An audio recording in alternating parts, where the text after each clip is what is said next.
Join Dr. Eric Kelly III and a host of phenomenal speakers from all around the globe for this 7-day virtual event that you don't want to miss. The mission of the Black Business Expo is to raise scholarship money from kids all the way from high school all the way from college. The Black Business Olympics is one of the largest Black business showcases in the world. It is an opportunity for businesses and companies to showcase their businesses globally. We are going to be giving away laptops up to $5,000 away to students. Again, I'm Olivia Appleberry, the founder of 2 Cents Finance and one of the speakers for the expo. I am so excited to see you there. For more info, go to www.blackbusinessexpousa.com or call 919-308-9090 and hope to see you there. I am Black Business. From the moment I wake until the time I sleep. Yes, I am Black Business. I am Black Business. Tell me, are you Black Business? I am Black Business. Do you support Black businesses? Listen, I support Black business because I am Black Business. Black Business Expo, one of the largest business showcases in the history of Black business in the world. The world! Sign up today at www.blackbusinessexpousa.com or call 919-308-9090. I am Black Business. I am Black Business. From the moment I wake until the time I sleep, I am Black Business. I am Black Business. Are you Black Business? I am Black Business. Do you support Black businesses? I support Black business because I am Black Business. Black Business Expo, one of the largest business showcases in the history of Black America in North Carolina. Join Dr. Eric Kelly III and a host of phenomenal speakers from all around the globe for this 7-day virtual event that you don't want to miss. The mission of the Black Business Expo is to raise scholarship money from kids all the way from high school all the way from college. The Black Business Olympics is one of the largest Black business showcases in the world. It is an opportunity for businesses and companies to showcase their businesses globally. We are going to be giving away laptops up to $5,000 away to students. Again, I'm Olivia Appleberry, the founder of 2 Cents Finance and one of the speakers for the expo. I am so excited to see you there. For more info, go to www.blackbusinessexpousa.com or call 919-308-9090 and hope to see you there. I am Black Business. From the moment I wake until the time I sleep. Yes, I am Black Business. I am Black Business. Tell me, are you Black Business? I am Black Business. Do you support Black businesses? Listen, I support Black business because I am Black Business. Black Business Expo, one of the largest business showcases in the history of Black business in the world.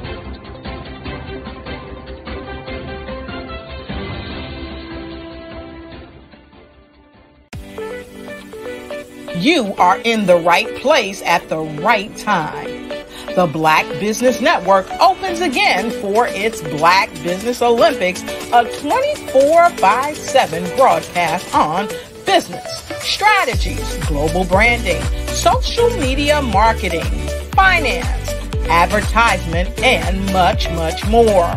featuring the top, most powerful entrepreneurs and speakers and thought leaders from all around the world as they gather together for this phenomenal event. Join the Black Business Network streaming live into the metaverse, STEM City USA, Black Multiverse, Pod TV, Roku, Hulu, iHeartRadio, Apple TV, YouTube, TikTok, Instagram, Google Podcasts, Facebook, LinkedIn, IBM TV, Spotify, and Twitch. Tune in today and be a part of this amazing movement.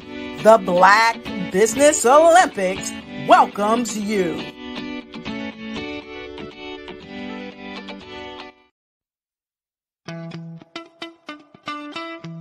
How many times have you been asked to help someone you didn't even know, a student, a business entrepreneur?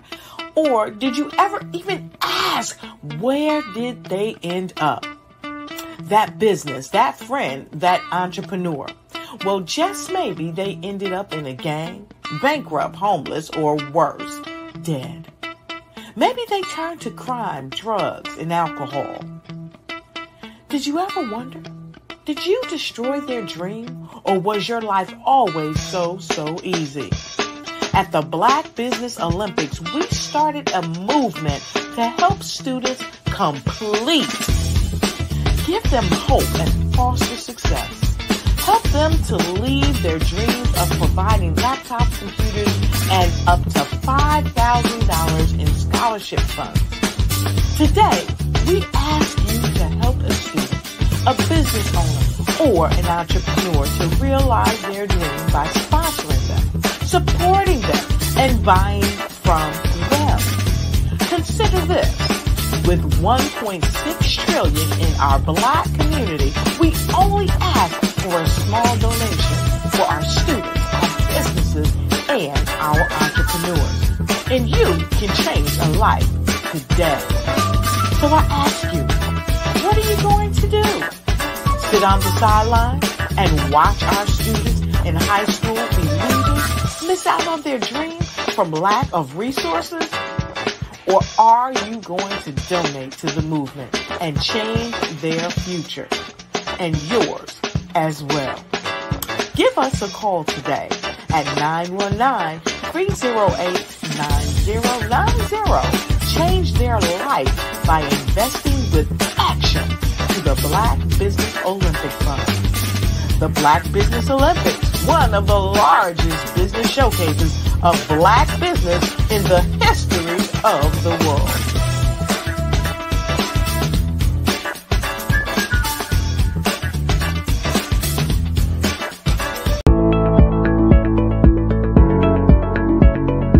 Prepare for what's coming and dominate in economic winter.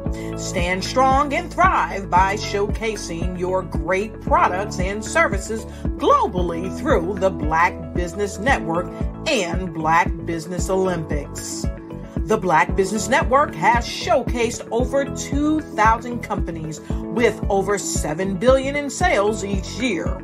Over 10 million attendees have viewed the rebroadcast each month. Through the Black Business Olympics, unique styles of business training and mentoring are turning students into business owners and entrepreneurial warriors who will dominate in any economy. Gain the ultimate advantage of the Black Business Olympics, 7 days of unbelievable topics and speakers speaking around the globe. Donate your time and experience to provide expertise and scholarships to students worldwide and change the world. Now, more than ever, new insights, tools, strategies, and capabilities are needed. This is your chance for a major presentation to the world. Fill out the form and join the more than 2,000 speakers who have presented to over 200 countries. Join the Black Business Network streaming live into the metaverse, STEM City, Black Multiverse Enterprises, Hulu, Amazon, YouTube, iHeartRadio, Apple, Facebook, LinkedIn, Pod TV, IBM TV, Spotify, and Google Podcasts. Sign up today. Spaces are limited, and we will see you there.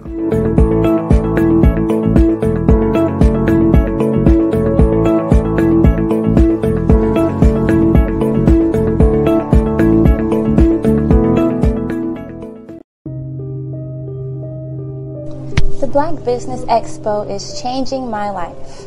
This year, they are giving away laptops and even $5,000 in cash to students just like me. I'm Alexis, and I want to go to college to fulfill my dream of becoming an entrepreneur. Help the Black Business Expo going to www.blackbusinessexpousa.com and also becoming a vendor, a sponsor, or donating. The Black Business Expo's mission is to raise funds for high school seniors going to college or K-12 entrepreneurs. This expo is a fundraiser for students. Please, you may go to www.blackbusinessexpousa.com to donate to the scholarship fund or use the Cash App at $BBXUSA. Our goal is to give laptops and up to $5,000 to 10 students. Students can register online at www.blackbusinessexpousa.com. Every dollar counts. Please donate to the Black Business Expo USA Scholarship Fund.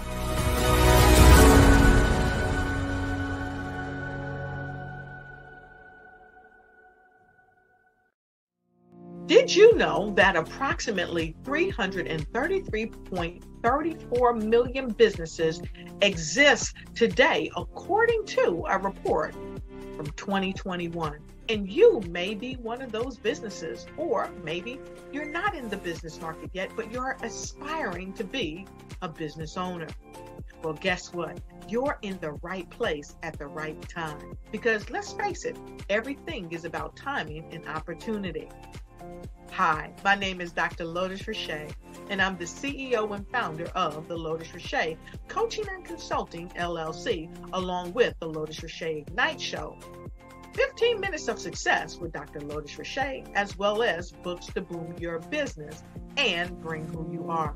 And today, I want to bring this amazing message to you about the Black Business Network and the Black Business Olympics. See, the Black Business Network and the Black Business Olympics is designed to help people just like you, that's right, that look like me, to take their business to the next level. Not just in your front yard or your backyard, but globally. The Black Business Network and Black Business Olympics is designed not to just help you survive, but to help you thrive. So join us today as we come together with businesses all around the world to support our students, our children, our young teens, our young entrepreneurs. What we do is we come together to help raise funds for students who are aspiring to be business entrepreneurs, who are aspiring and who are thriving in college.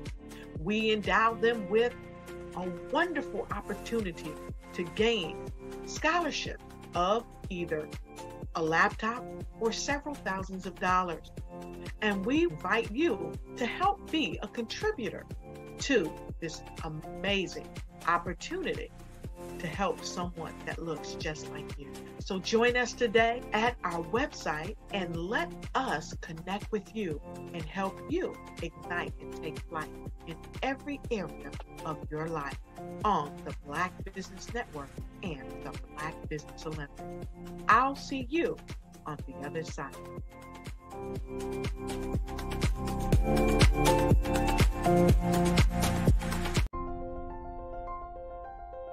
What if you could build your own city?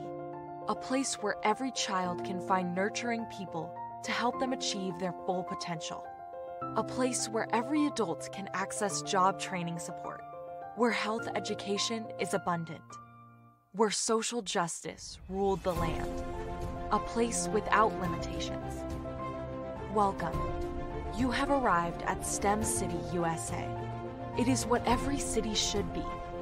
A safe and trusted community where you find people and resources to help you become everything you are and beyond. STEM City is unlike anything you have ever experienced. It is a digital twin of the world around you, only better. STEM City is about energy and soul renewal. It is more than a digital world. You can almost feel the power of live cultural events, music, and theater. STEM City promises a better future for children with caring mentors and hands-on activities with dedicated tutors to support our youth. STEM City is your passport to a healthy lifestyle with weekly events addressing our community's many issues. STEM City is your financial well-being with helpful information on wealth management, career advancement, job training, and so much more. STEM City is the community you deserve. It is the city where your dreams can come true. STEM City USA, a place in the sky that is accessible to all who reach for the stars.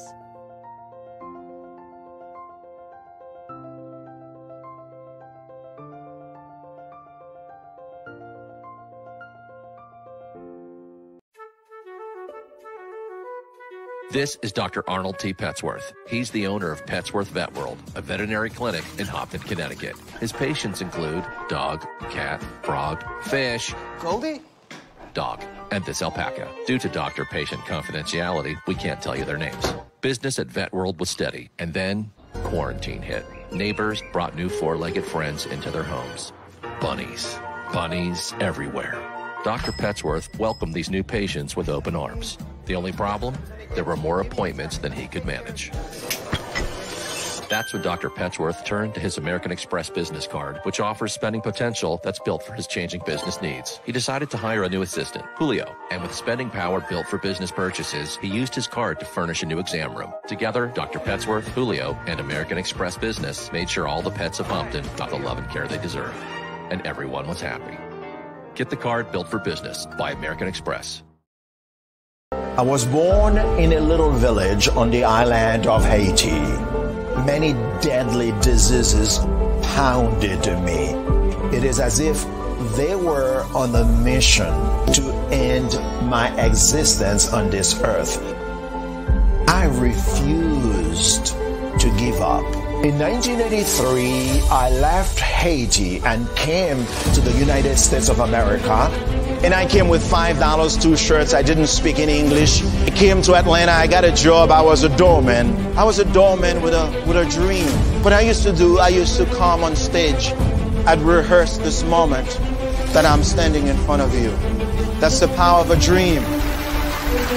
Maybe today is the day you begin acting as if you already have it. And then step out with full force. Take a risk. No condition is permanent. Don't let your situation distract you. You are chosen. You are called. You are born for a purpose in this life.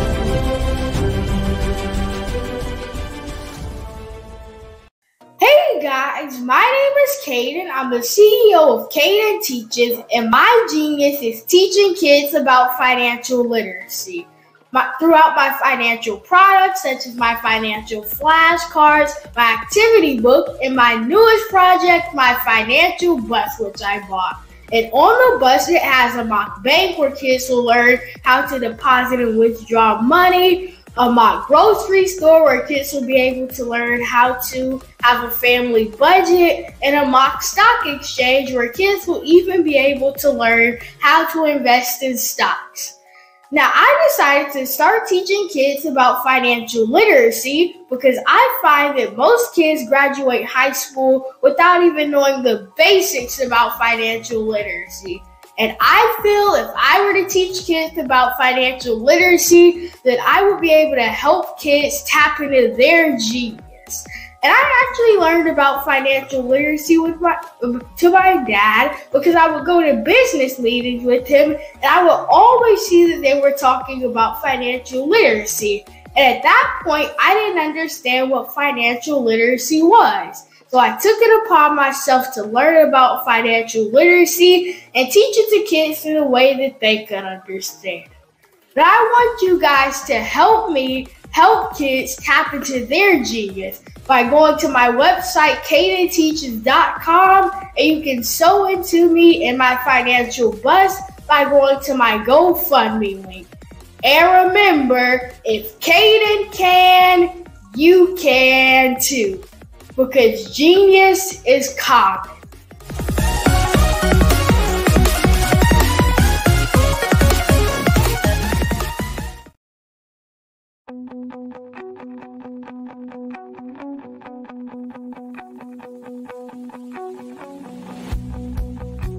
I am Black Business. From the moment I wake until the time I sleep. Yes, I am Black Business. I am Black Business. Tell me, are you Black Business? I am Black Business. Do you support Black businesses? Listen, I support Black business because I am Black Business. Black Business Expo, one of the largest business showcases in the history of Black business in the world. The world! Sign up today at www.blackbusinessexpousa.com or call 919-308-9090. I am Black Business.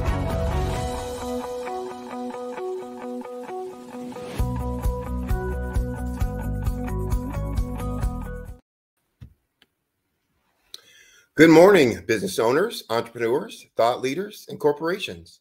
Welcome to the Black Business Network. My name is Sidney Wormsby. I am the founder and CEO of Strategic Solutions and Huertas e Decus. Huertas e Decus means excellence and distinction in Latin.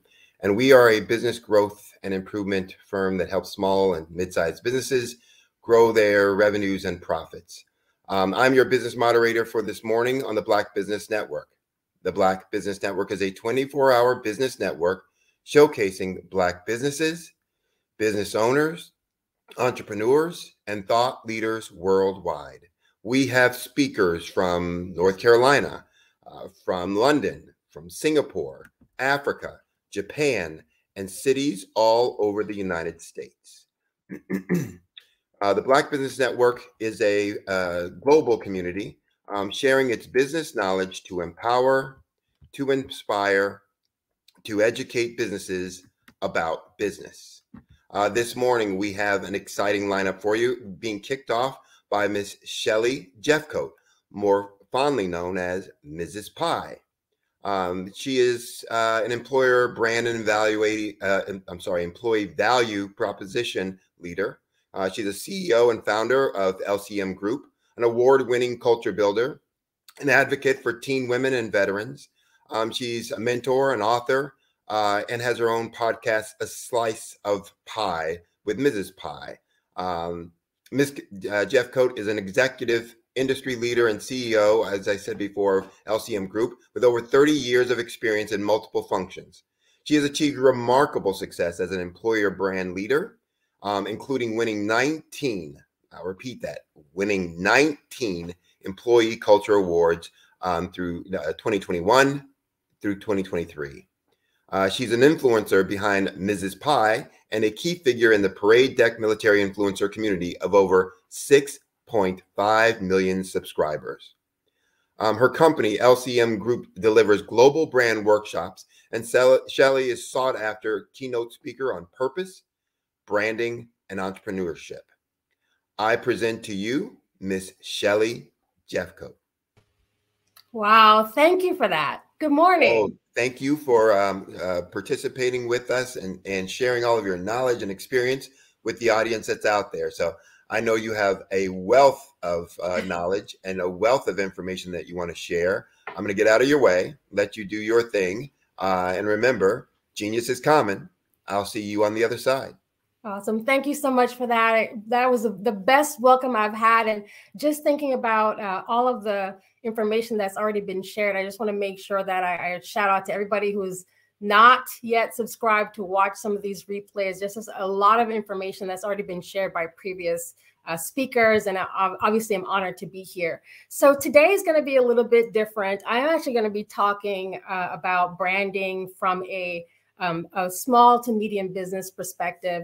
And essentially what I want to do is I want to share some information that's going to help a lot of entrepreneurs and maybe small business owners, maybe mid-sized businesses really think about branding from a business strategy perspective. And hopefully I'll be able to take some questions at the end of our presentation. But I just like to start off with like why branding is so important. And branding, you know, I always say that this is more than just creating a logo and a compelling tagline. It really defines who you are as a company. It helps to communicate your values and your mission. And it really sets the expectations for your clients, your customers, and even future employees. So branding from the sense of building trust with your customers, and that will ultimately help you grow profits as part of the considerations for your business strategy. So in the introduction, you've heard that I have a large amount of experience within this space, but there's some things that I want to really touch on and hone in on today in terms of what we're going to cover. This branding versus marketing can be quite confusing. So I want to start with just really clearly defining what is a brand. I'm going to talk a little bit about brand identity and equity. I'm going to touch a little bit on the social media approach strategically, and then how do you marry purpose and culture as a brand strategy. And again, if we have time, then I'll be able to take some questions from the audience. And also, you know, you can reach me at learncoachmodelgroup.com. So just really simply, a brand is it's basically considered an intangible marketing or concept that allows people or helps your clients, your potential clients, and even your competitors to identify your company, the product, or the individual. And there's 3 different types of branding. So the first one most of us are familiar with, especially if you're in the LinkedIn community, is personal brand, where you talk about the values and what you bring to the table, you know, how you serve yourself up and how people come to know you. That's personal brand. Employer brand is essentially an organization and the way it identifies itself, how it communicates to candidates and also to employees about, you know, their approach as an employer. And then a business brand is what a lot of us are very familiar with, where we talk about the mission and the company, the service it provides. But the brand is, you know, honestly, the most important and valuable asset that a company can have. So some examples of brands, you know, some of the top most recognizable brands includes Apple. So if I say these brands, immediately you'd have an image that comes to mind, or tagline that comes to mind. So recognizable brands like Apple and Google and Amazon and Microsoft, for example, immediately they have the brand equity that helps you understand what is the value of that brand, what's the service that they offer. So as you're thinking as an entrepreneur about how you're building a strategy around your brand, it's really important to start with the values that you're providing and, you know, what do you want your clients to come to know you for? And then you shift to what a lot of people do is, you know, they build out a website and then they're trying to figure out how they become known and how do people find you. You actually have to start backwards and really identify what are the core values that your company offers. What do you want to be known for as that business? Again, whether you're an entrepreneur, small, medium, or a large company. And then you start looking at all of the digital spaces. So 3 places where you'd consider using your brand. The first one is kind of obvious, is mainly as a differentiator. So when a company or a business needs to set themselves apart from others who provide, you know, basically similar services in the marketplace, you need to have a brand that's established and it needs to be consistent in the messaging. So take, for example, you have, you know, 2 hair salons on the same street or in the same business park. You need to be able to differentiate yourself between company A and company B. So having a really strong brand strategy will help you do that. The second thing is really around sales. So, how you introduce new products and services. So just think about when Apple rolls out a new phone, when another iPhone comes up, the company doesn't have to roll out something that says, we are offering X and reintroducing the company behind it. They just throw out, iPhone, the number, and, we're all rushing to the store. And the reason that is because they've established a brand and they understand that the consumers are going to stay loyal to those brands because we know them and we trust them. So that's another reason why, you need to think about your brand strategy around sales. The third area is actually around reputation management. And so branding helps you show your potential customers and even maybe future investors, for those of you all who are just starting out, it helps you show that you're an established and a credible business. And if you think about the way that you respond to, maybe service that went wrong or, poor feedback from your customers, how you're responding back to your clients, whether you have one client or thousands, it's really important. But if you're not managing your credibility and your reputation, that could actually impact your brand. And so that's why you have to think about what your process and what are some of the methods you're going to put in place to support that brand. So those are, when to use your brand. The first thing, as I said, is to differentiate yourself within the marketplace. The second area is really helping you from a sales perspective, how you introduce your new products and your services. And then the third place is around reputation. And notice I haven't said anything about logos or colors or the digital media space, because that comes later. You need to build the foundation for your brand strategy first before you, start spending money on, putting out beautiful ads. Okay. So brand identity, so this now is where you're thinking about how you communicate, your actual brand. So when we talk about brand identity, we're talking now about what a lot of people are very familiar with. So the first one is taglines. So taglines essentially are slogans that tell people who you are and what you stand for in very few succinct words. So if you're an entrepreneur or you're just getting started, thinking about these taglines, it has to align back to who you are, what you stand for in few words, right? The second thing is what we call unique selling points or USPs. And these are the specific benefits that are going to make your business stand out when you're comparing yourself to other businesses in the market. So what is your unique selling point? What makes you stand out? The third part of a brand identity are, again, what a lot of people are very familiar with, choosing a logo, but even understanding the colors that you use for a logo. And at this point, I would say if this is not your strong area, if creating logos and understanding the psychology of colors, if this is not your thing, this is where you definitely want to reach out to a business that is specializing in digital media strategy, because you really need to make sure that you're aligning all of these things, your tagline, your company name, your unique selling points, what mediums that you use, all those things to establish your brand identity. The fourth thing is around defining yourself. So when you I tend to go to a business's website when I do business consults, and the first thing I'm looking at, I want to see what they say about themselves and how much language they use. But immediately I want to know who you are, what you sell, and how do I reach you? So if you're creating a brand identity and you're using, for example, social media or LinkedIn or a website, whatever that is, right? Are you actually, giving the information that your clients need, or are you creating a story that you want to tell? It's very different. So creating that brand identity is really important. So again, on your site, who you are, what you're selling, how do I reach you? Those are the three things that people want to know. The rest of the storytelling, thinking about how do you identify yourself and how do you tie it back to your brand, you can do that in different ways. So don't overwhelm your website with too much information. And then the last thing is if you're entering into entrepreneurship, or a small business owner, is just a reminder that, make sure that you're following all of the legalese and all the guidelines, because this is something that can come back to bite you. So for example, there are a lot of people who have great ideas, but they don't, complete the process to position themselves for an LLC or sole proprietorship, or even establishing themselves as a corporation. That will tank your brand. So just make sure that you're actually doing the work behind establishing yourself legally as well. And that, again, that is a part of your brand identity. So just to repeat those areas: brand identity, it's around your taglines, what makes you unique, the digital media space, so the logos and the color psychology, being very prescriptive about the information you're putting on your website, doing it from your client's perspective, not just you telling a story.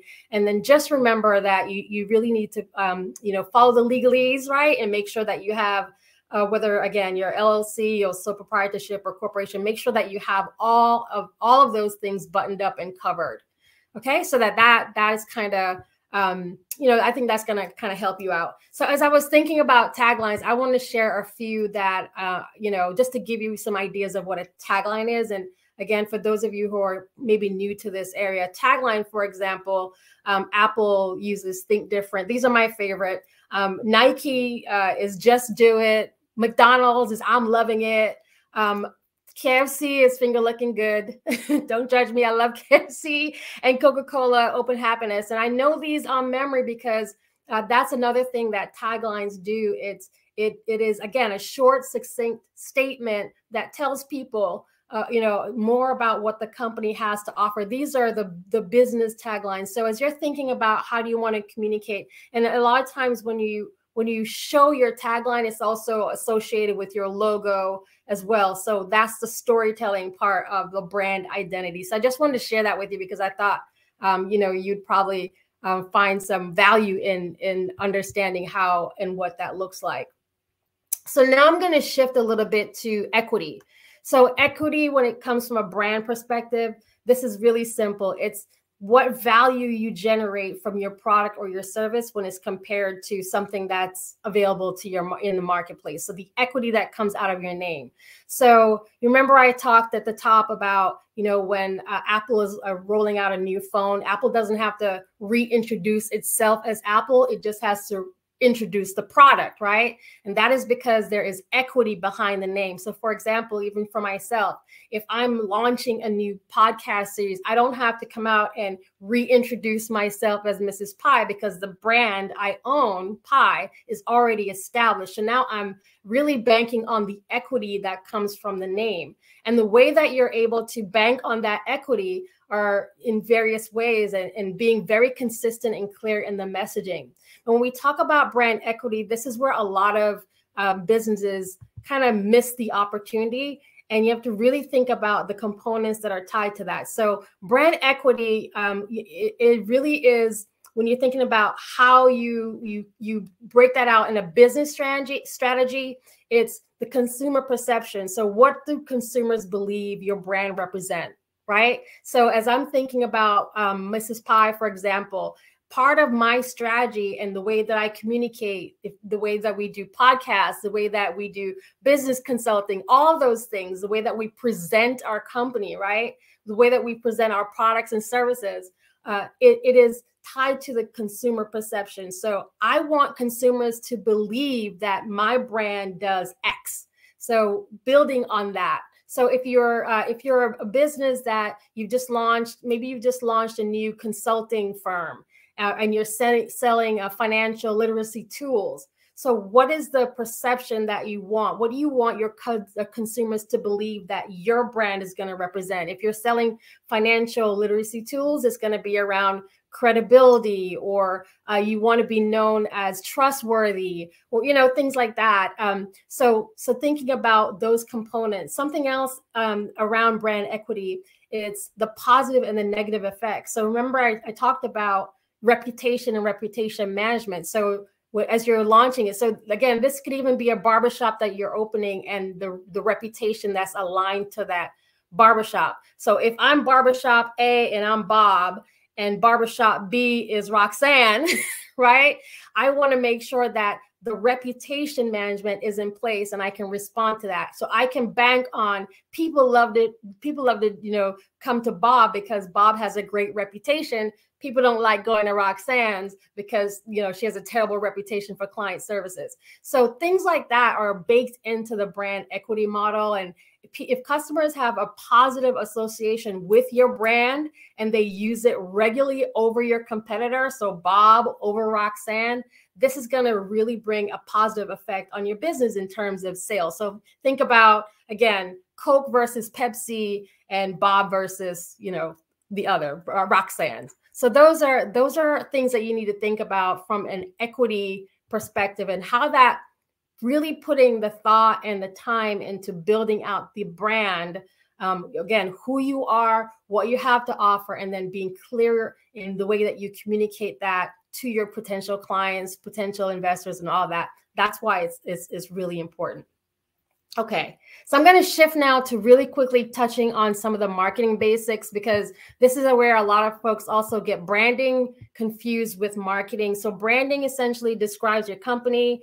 I talked about being very clear and consistent in the message. It does create an emotional attachment because you're trying to drive some kind of customer loyalty. You're building, again, when I talk to businesses about social media strategies, you know, it's not focusing on building the number of followers. You need to be able to convert those followers into customers. So focusing on driving recognition of your brand and also that customer loyalty base. Very different. Marketing is really just amplifying your company message in a lot of different ways. It does vary. It creates needs, but at the end of the day, marketing strategies are all about driving sales, building your sales funnel. So that's the difference.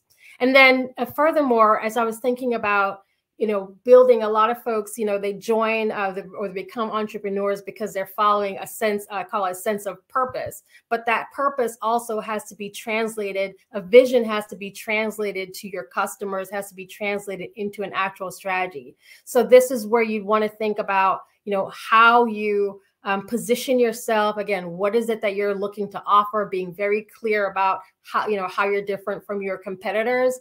And purpose shows up in a lot of different ways, but at the end of the day, you have to be able to execute. Do you understand the priority and the perspective of your clients?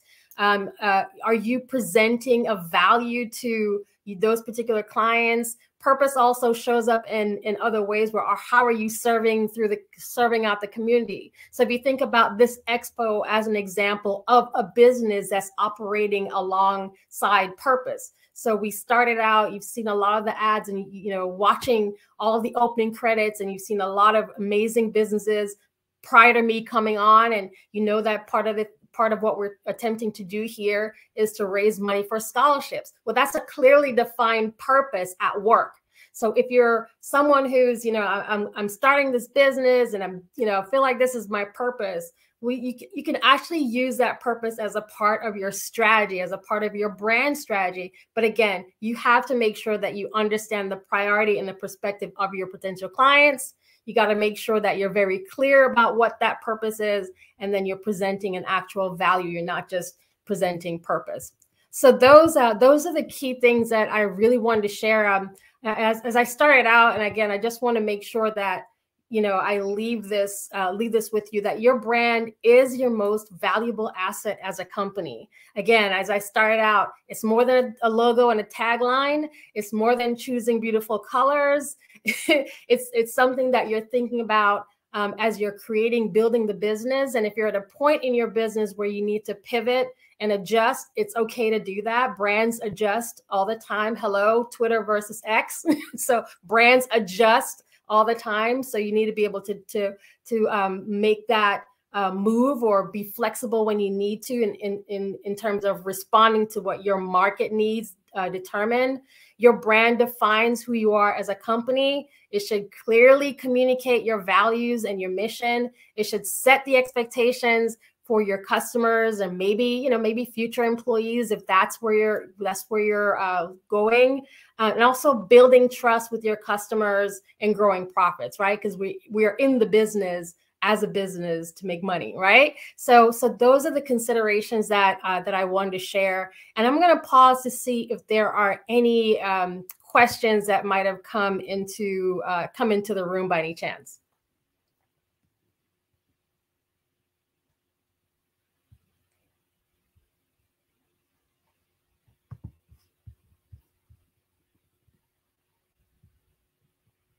All right, I'm just scanning to make sure I'm not missing any questions. All right, so there's a few more areas while I have you that I wanted to touch on, and this is around social media strategy, because this is another thing that I get a lot of questions around. Now, I mentioned that I have a show called Mrs. Pie, Slice of Pie with Mrs. Pie, but this is an example of how I've been able to build in a podcast into a business strategy. Okay. So let me just give you some of the tips and why it's been working so well. And I think maybe this is going to help. Maybe this will help you as well.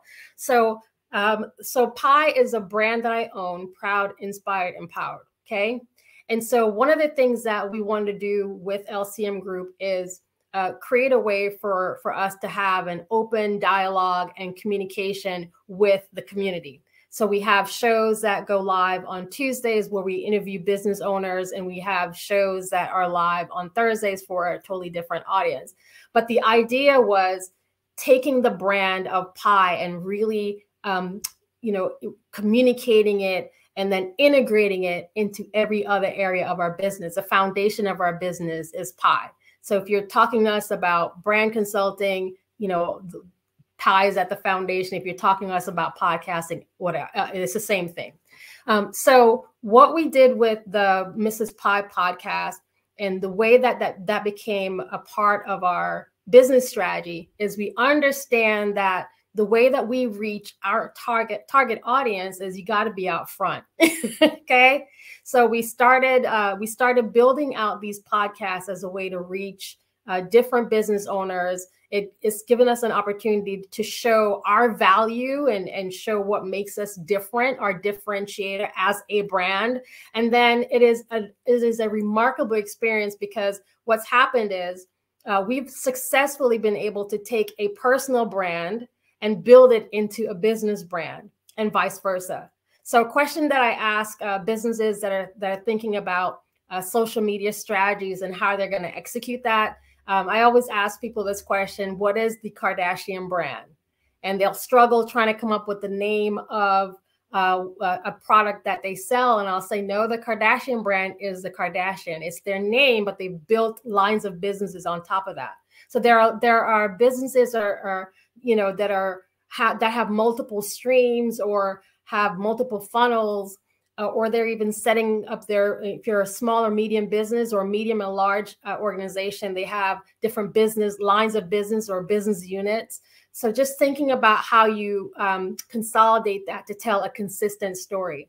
So podcasting for us has worked very well. Again, like I said, it's been a great way for us to expand the brand and get more brand awareness and really show value to the community, giving back to the community. So there's a lot of philanthropic work that we've been able to do. We're reaching thousands of people every week. We have both the video podcast and also the audio podcast. And again, this is all a part of a strategy built into the business on how we are able to communicate, what it is that we do and how we work with the business.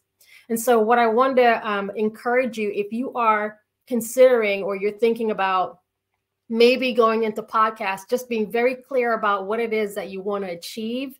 So for example, if you're a business and you're selling, and I'm just using financial literacy because it's top of mind right now, but if that's the tool, the product that you're selling, and you're thinking, I want to start a podcast, always ask yourself why. Why are you doing this? And how? What's the ROI? What's the return on investment? Because there's time and there's money involved in it. So what's the return on investment for my business if I start this podcast?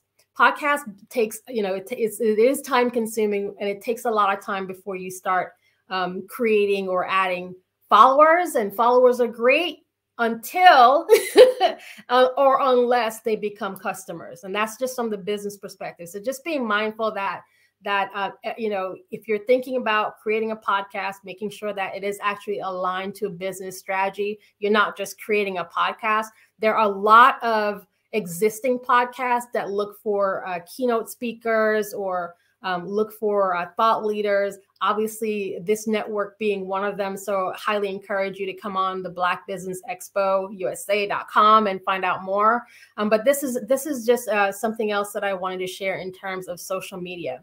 Another thing with social media that's more of a cautionary tale is being very careful, because this is where you also need to manage your reputation. So one of the things that we do with our clients or with our consultations is the first thing is we ask people to Google and we do a scrub.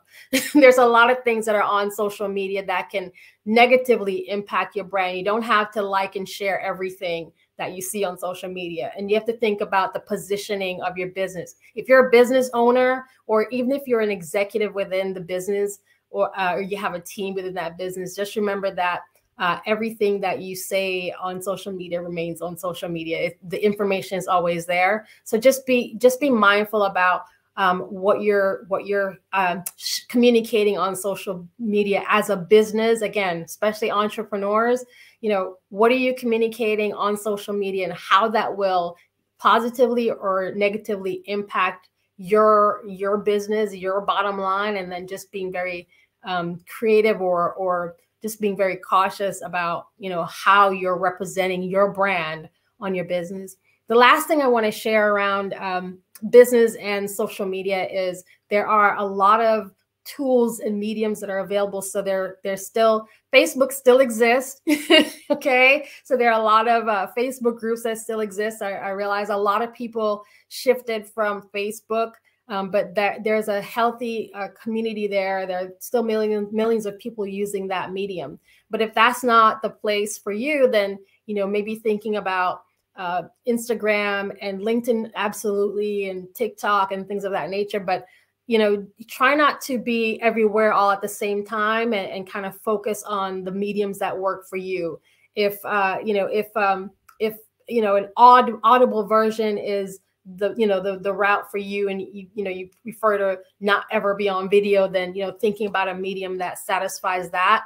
There are a lot of folks that are doing podcasts, meaning traditional podcasts, meaning they're audible, like Spotify and Podcast Info and all of those things. So just really thinking about which medium works well for you and get the message across. And then what is your long-term goal for being on social media? Again, if you're in business, it really should be helping you generate sales. Maybe it's the way that you're staying connected with your customers, your potential clients.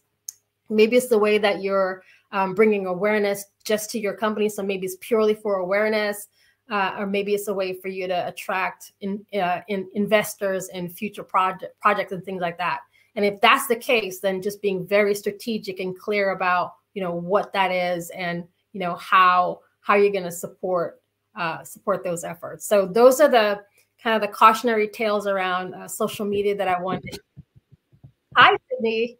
Hi. All right, so we're going to wait for Sydney to come back in. I could talk for days on branding and social media space, and like I said, happy to take questions. Yeah, I didn't mean for you to stop so abruptly, but it was a wonderful, wonderful talk, jam-packed with info and insights. And as I work with my clients, taking the information from branding to how they grow their business. So many of the things that you talked about there, the things that people either misunderstand or misuse, don't quite understand what branding is, and therefore, are working on the wrong thing. So I know it should be, very, very helpful for folks. Now tell people how they can, again, get a hold of you when they want to take this conversation further, or, engage you in, your consulting about branding, et cetera. So you can reach us at learncoachmodelgroup.com. So LCM Group, that's what we stand for, learncoachmodelgroup.com. You can find us there. You can also Google me as Mrs. Pie. You can find me as Mrs. Pie. I'm on the streets, y'all. And again, or even Googling Shelly Jeffcoat. I'm literally everywhere. So that's the best way to reach out. I love hearing from folks. So also for those of y'all who are catching the replays, drop your comments in the chat and let us know how branding is working for you. And, if you have best practices, I love getting tips. So make sure you drop that in, especially on the YouTube for Black Business Network, Black Business Expo. Please make sure you drop that in chat, because we're all here to help each other. Now, I know at the beginning of your talk, you said that, you were focusing this on small and mid-sized businesses. Yeah. A lot of times with people with your, wealth and diversity of experiences, people think, oh, they'll never work with somebody like me. I'm too small. Do you work with small and mid-sized? I do. I just want you to say, because a lot of times people go, oh, she won't work with somebody like me. I'm just too small. I'm too tiny. She knows too much. So. Yeah, no, I do a lot of consults too, just to, again, sometimes people just want to be, they just have questions. Am I on the right track? And there's nothing wrong with that. So yeah, we do those consults. I also, I'm also building a community of other experts that I contract out to help, because, we're growing and we need to help other folks. So please, yeah, definitely reach out. And by the way, I am that person. If I don't know the answer, I know someone who does. Right. So please don't miss the opportunity to, again, we're here to support each other. If I win, you win. If you win, I win. Great. All right. Well, I appreciate all of your time, your energy, your contributions. Thank you for being on the show this morning. And as we say, genius is common. I'll see you on the other side. Thank you. Again, just a wealth of information. Thank Shelly for being on the show. Black Business Expo's mission is to raise funds for high school seniors going to college or for K through 12 entrepreneurs. The expo is a fundraiser for students, so you can go to www.blackbusinessexpousa.com. Again, that's www.blackbusinessexpousa.com. To donate to the scholarship fund, or to use the Cash App that should be rolling on the screen below you with the account $BBXUSA. Again, $BBXUSA. Our goal is to give laptops and up to $5,000 to 10 students. And students, you can register online at www.blackbusinessexpousa.com. Every dollar counts. So we want to remind you, please donate to the scholarship fund. We want to thank also our Black Business Expo USA sponsors for this month of August 2023. Those sponsors include NC 100, Moody Capital Partners, Suede Soul, Lotus Richey Coaching and Training, Carolina, Virginia Minority Supplier Development Council, Step Management, BHS and Associates, Margie McLean Foundation, Inc., Genius is Common, Earth Essentials, Milani Shani Global, the Executive Women's Success Institute, the Quality Coaching Company, Superwoman Business Services, Creative Force Studios, Lee Entertainment, Artistic App Design, and Black Business Expo USA. So remember, genius is common. I'll see you on the other side. Over the past few years, we've seen the growth of existing and new initiatives focused on financial inclusion, building global networks, and reducing the wealth gap in response to the idea there's not enough seats at the table. Whether their outcomes are to increase the representation of Black executives on corporate boards, ensure an inclusive global economy, or to create new U.S. African commercial pathways, the strategies are often carried out by separate programs. The question is, should they be? With the continent of Africa being home to more than half of the world's fastest growing economies, the youngest workforce, over 400 companies generating more than $1 billion annually, 700 generating more than $500 million annually that are poised for growth, and being the destination of nearly $5 billion in venture capital in 2021. Diversifying U.S. and Africa commercial engagement by building bridges between African businesses and their U.S. diaspora should begin being seen as mutually beneficial. From helping to reduce Africa's enormous capital gap to catalyzing two-way trade opportunities, the COVID-19 global pandemic hopefully has taught us that global challenges and opportunities are more interconnected than we thought. During the pandemic, African companies like Unicorn Flutterwave, insurance provider Reliance Health, ride-hailing app Yasir, and 54 Gene, the continent's first bank of DNA, on people of African descent prove that when African companies have access to networks, capital, and information, they grow big, grow fast, and create solutions that are valuable to the world. This is why Be Direct was created. We are the first U.S.-based but African-centric board preparedness and board search company designed to connect U.S. Black talent and corporations to African businesses. Unique and fundamental to Be Direct's success is our process of helping board candidates adapt their experience and networks to an African context before they're connected to high-growth companies that are looking to locally and globally scale. From our focus groups with African business execs and government leaders, we don't ignore the sentiment that business is easy, but people are hard. Having a pool of board candidates with hard-to-access networks and extensive experience across the business lifecycle, including successfully raising capital, is table stakes for an initiative like this. So yes, we have that. But corporate or entrepreneurial success in the U.S. does not guarantee success in Africa. Developed alongside industry partners on the continent, our training program, Be Direct Prep, is designed to transpose their experience to create cultural comfort, understanding, and a commitment to helping businesses in Africa scale. Our board governance sessions are African, continental, and country specific, integrated with cultural awareness and dexterity training, masterclasses led by African industry execs, and mentoring and coaching from African continental-based facilitators. But even more unique to Be Direct Prep, we cap off our training program with an immersion trip to help candidates that have not been to Africa before see and feel Africa's complexity and opportunity from African soil. We all know traditional network-based board placement has historically left a lot of us out of ever really being in the paid board pipeline. Our strategy supports the work of many great organizations that are successfully filling seats at U.S. board tables by creating more tables for those that are still left on the sideline. It's time to start seeing the role and value of U.S. Black talent and businesses on the continent of Africa differently. Old perceptions and habits limit economic inclusion. Let's transition Black talent and the African businesses they will support from the periphery of the global economy to its core. Living in a global lockdown, we all know now how fast local and global economies can change, and see the value of having businesses that hire, strengthen local value chains, and even grow globally. Status quo in any form holds back progress. We must democratize U.S.-Africa commercial engagement by socially and economically connecting cultures that have long been disconnected.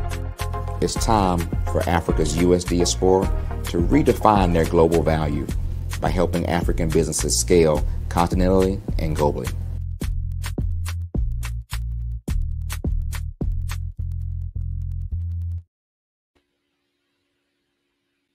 Hey guys, my name is Caden. I'm the CEO of Caden Teaches, and my genius is teaching kids about financial literacy.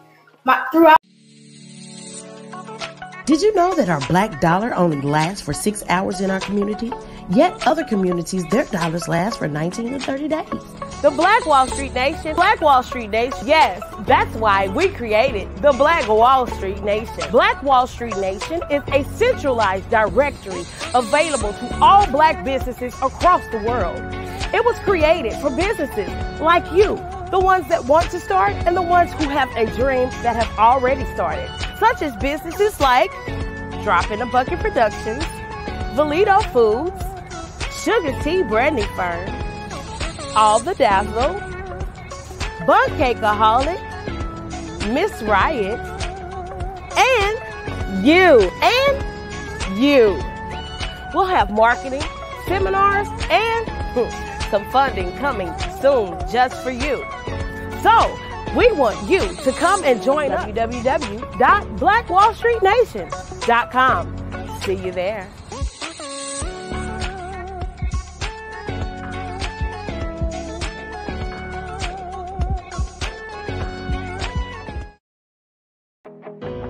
I am Black Business. From the moment I wake until the time I sleep, I am Black Business. I am Black Business. Are you Black Business? I am Black Business. Do you support Black businesses? I support Black business because I am Black Business. Black Business Expo, one of the largest business showcases in the history of Black business in the world. Sign up today at www.blackbusinessexpousa.com or call 919-308 9090. I am Black Business. Hello, this is Israel, and I am CEO of Daydreams Interactive and author of Princess Planet. So, genius is common, and as a kid, I loved to daydream. Even as an adult, I loved to daydream. And when my daughter became 6 and loved princess characters, but we just could not find the diversity that showed her, we created our own characters. So, for instance, you have Princess Nulu right here. Princess Nulu is from Uganda, and her genius is that she loves to take care of animals. She can actually even listen and hear what they say. And then we have Princess Isabella right here. Princess Isabella, she's from Cuba, and her genius is biochemistry. One day she hopes to eliminate disease. Then we have Princess Nia right here. And Princess Nia is based off of my daughter. And she is what she wants to be, the greatest dancer alive. So that's her genius. So what's your genius? My genius is my imagination. Genius is common.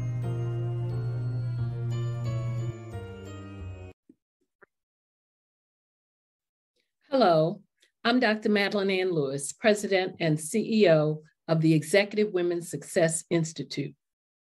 And my genius is helping women accelerate the path to success. You know, I was blessed to have strong women in my life who encouraged, motivated, and pushed me to do my best and to never even think about giving up on my dreams. So I say to women, we must show up to rise up. We have talents and potential, but who will see them if we don't speak up and get noticed? I know that women are a tremendous resource on this planet, and there is nothing more fulfilling than helping a woman tap into her full potential. I do this because I want to be a part of helping as many women as I can to show up, to rise up. I do this because genius is common.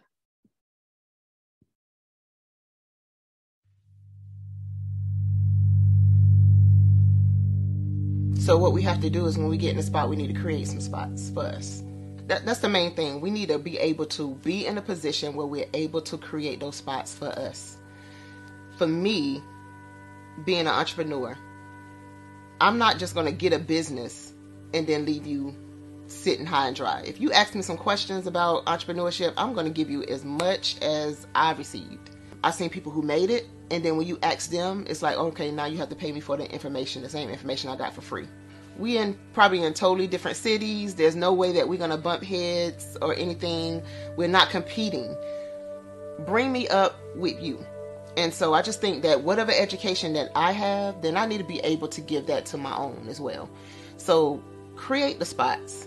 You can create the spots when you get there.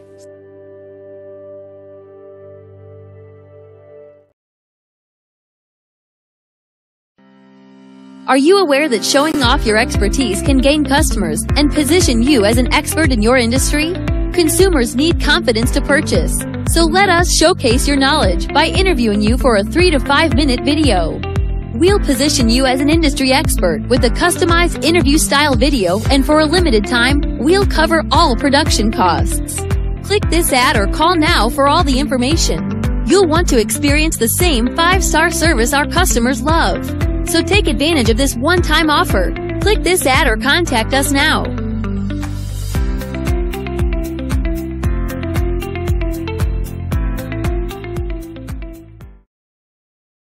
Phenomenal Tanya T. Wise, who is here from the great state of Maryland. Tanya, welcome and thank you for being with us today. Can you indulge our audience a little bit and tell them just a little bit more about who you are and what it is that you do?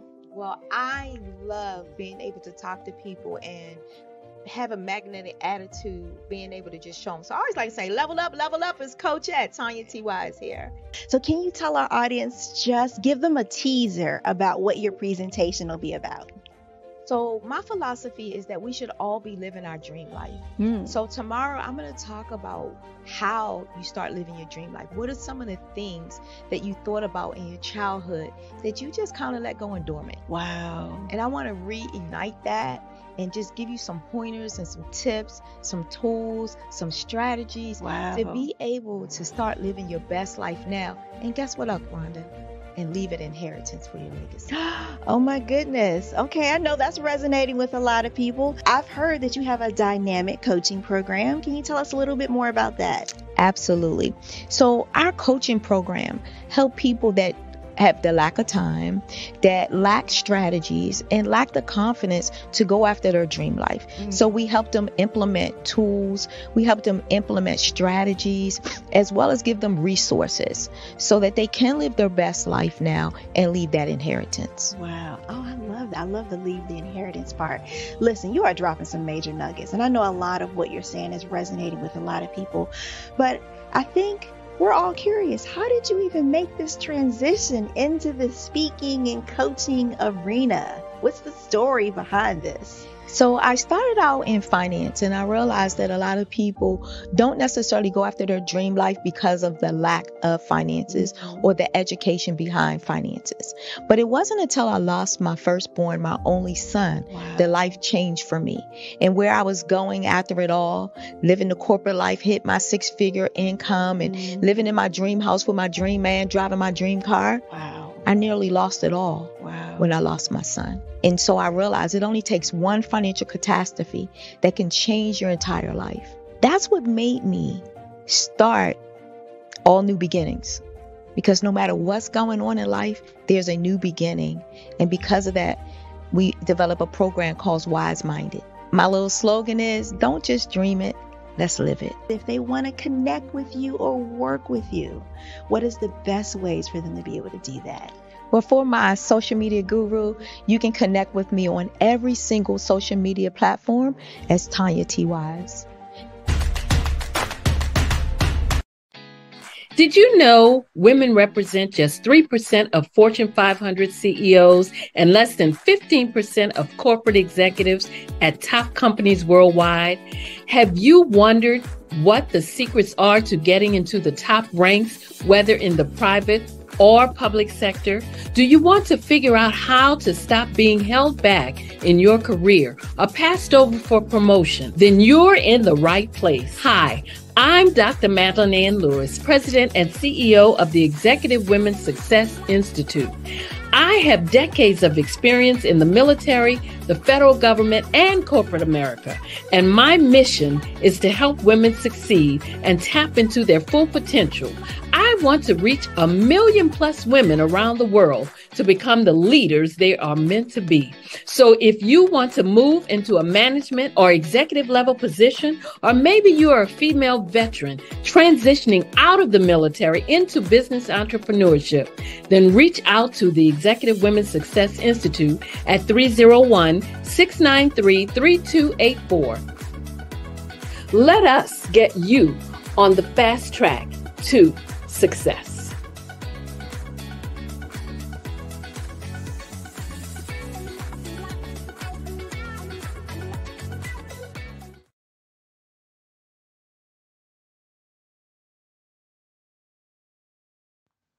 Genius is common, and my genius is nutritional strategy.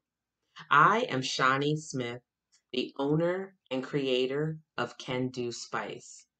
Can Do Spice was created because I knew that adding herbal and mineral supplements to my diet did not have to be boring. In fact, because I'm a food enthusiast, I knew I could create something flavorful and explosive that also had the benefit of adding herbal supplements such as sea moss, bladderwrack, burdock root, and black seed, just to name a few. I invite you to take this journey with me where we come together and take control of our nutritional health. It is my way of sharing my genius, the gift of flavor and the healing power of herbs to the world. What is your genius?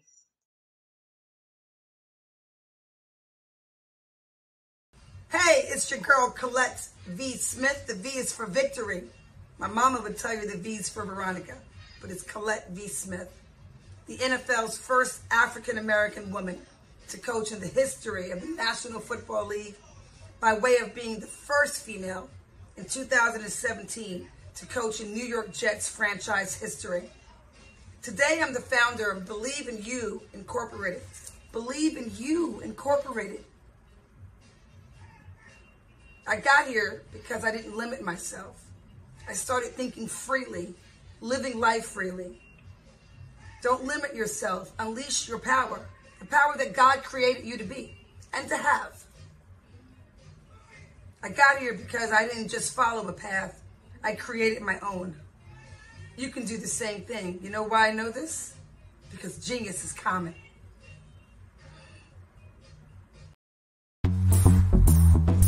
Attention all entrepreneurs and companies. Are you looking for reliable and efficient virtual assistants and back office support to help you manage your business tasks? Look no further than Superwoman Business Services.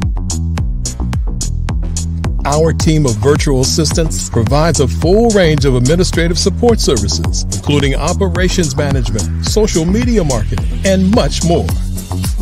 We also offer website design services to help you create a professional online presence that reflects your unique brand.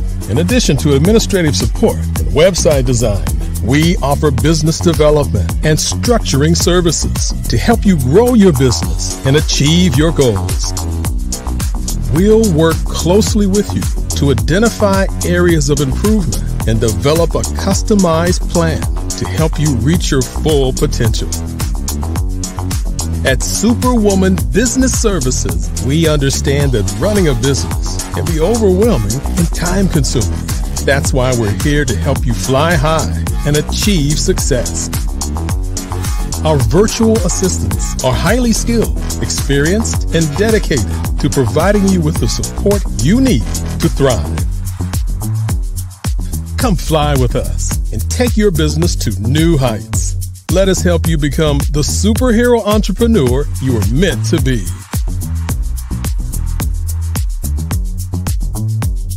Contact Superwoman Business Services today to learn more about our back office support services. Come fly with us and take your business to new heights.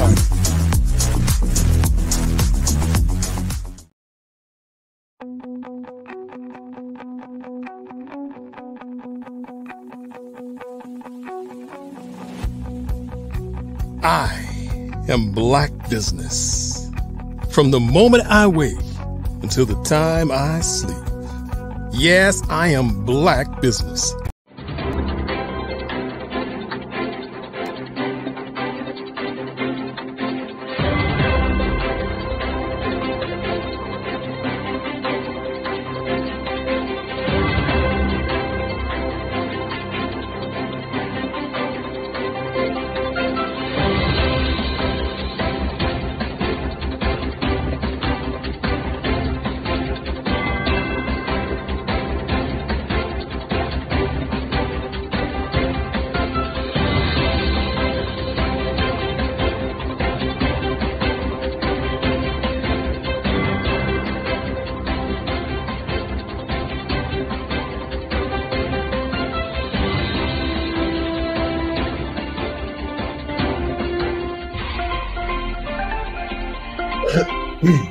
Join Dr. Eric Kelly III and a host of phenomenal speakers from all around the globe for this 7-day virtual event that you don't want to miss. The mission of the Black Business Expo is to raise scholarship money from kids all the way from high school all the way from college. The Black Business Olympics is one of the largest Black business showcases in the world. It is an opportunity for businesses and companies to showcase their businesses globally. We are going to be giving away laptops up to $5,000 away to students.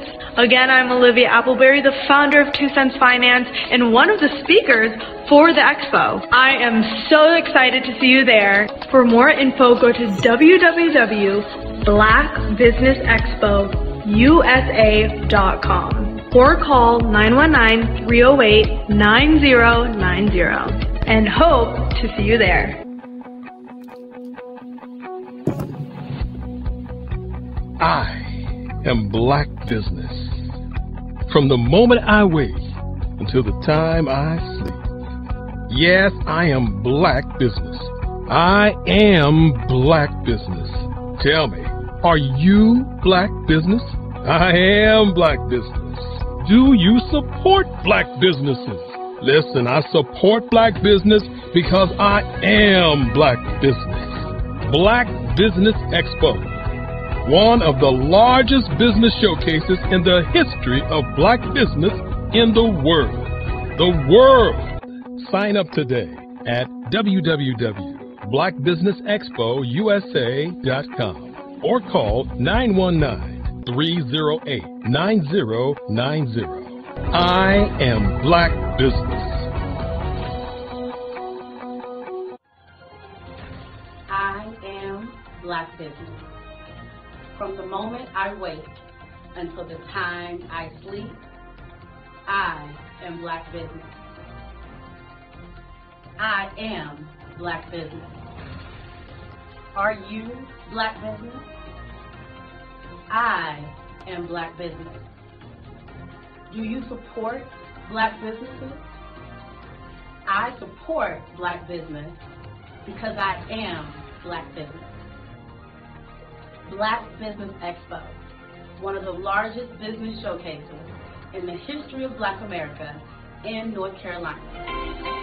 Join Dr. Eric Kelly III and a host of phenomenal speakers from all around the globe for this 7-day virtual event that you don't want to miss. The mission of the Black Business Expo is to raise scholarship money from kids all the way from high school, all the way from college. The Black Business Olympics is one of the largest Black business showcases in the world. It is an opportunity for businesses and companies to showcase their businesses globally. We are going to be giving away laptops up to $5,000 away to students.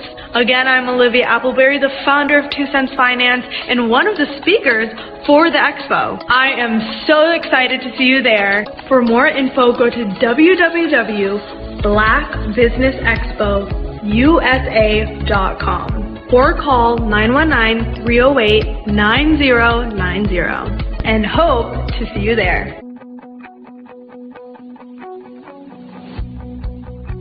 I am Black Business. From the moment I wake until the time I sleep. Yes, I am Black Business.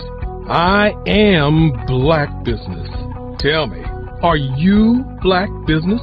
I am Black Business. Do you support Black businesses?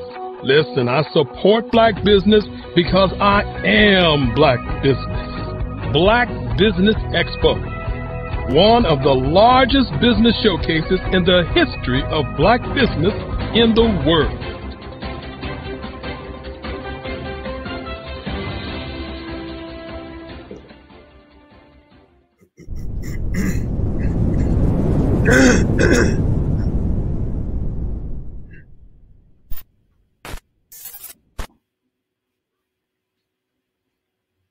Good morning, business owners, entrepreneurs, thought leaders, and corporations. Welcome to the Black Business Network. My name is Sidney Wormsby. I am the CEO and founder of Strategic Solutions and Uertis A. Decus. We are a business growth and improvement firm that helps small and mid-sized businesses grow their revenues and profits. I am your business moderator for this morning on the Black Business Network. And the Black Business Network is a 24-hour business network showcasing Black businesses, business owners, entrepreneurs, and thought leaders worldwide. We have speakers from North Carolina, London, Singapore, Africa, Japan, and cities all over the United States. The Black Business Network is a global community sharing its business knowledge, to empower, inspire, and educate businesses about business. Our next speaker is Mr. Wade Randolph, who's the CEO of Randolph Unlimited. And over the last 18 years, he has worked throughout the nation, imparting invaluable wisdom to fellow business professionals. Whether the focus is on enhancing leadership capabilities, cultivating efficient teamwork, utilizing motivational strategies, or refining business communication, he serves as the motivating factor in providing business professionals with a wealth of best practices and strategic insights. These insights empower you and other business owners and business professionals not only to stay ahead, but to truly excel beyond your competition. Wade invites you to step into a realm where excellence thrives and mediocrity is left behind. I present to you Mr. Wade Randolph. Oh, you're on mute. Good morning. Good morning. Good morning. How are you? Great. You know, I tend to tell my clients I demand that my day go good. How about you? Well, I make my my day go good. It won't just listen to me. So, but I try to make it happen. So you got more power than me. You can make yours listen. Yeah, well, we will see about that. I always say there are 3 types of people in this world: people that watch things happen, people that wonder what happened, and people that make things happen. So we're going to make something happen this morning. There you go. There you go. Well, I'm going to get out of your way and let you talk we to were folks. going to do I was hoping that you would stay around and we'll do a fireside chat, or okay. And then we'll just give people insight and strategies, or Shelley, of what leadership is and how we can give them insights to take their job, their business, and personal life maybe to the next level. So if that's not you, that must be Shelley. Shelley, good morning. Good morning. And that is right up my alley. So I'm really looking forward to hearing more of what you have to say. And I definitely want to talk to you about your book. I want to dig into that a little bit more. So let's get started. Okay, it's all you. All right. So the first thing is, and I am doing my cheat notes because I was trying to figure out a better way to prepare for you, Wade. But again, this topic is kind of dear to our hearts.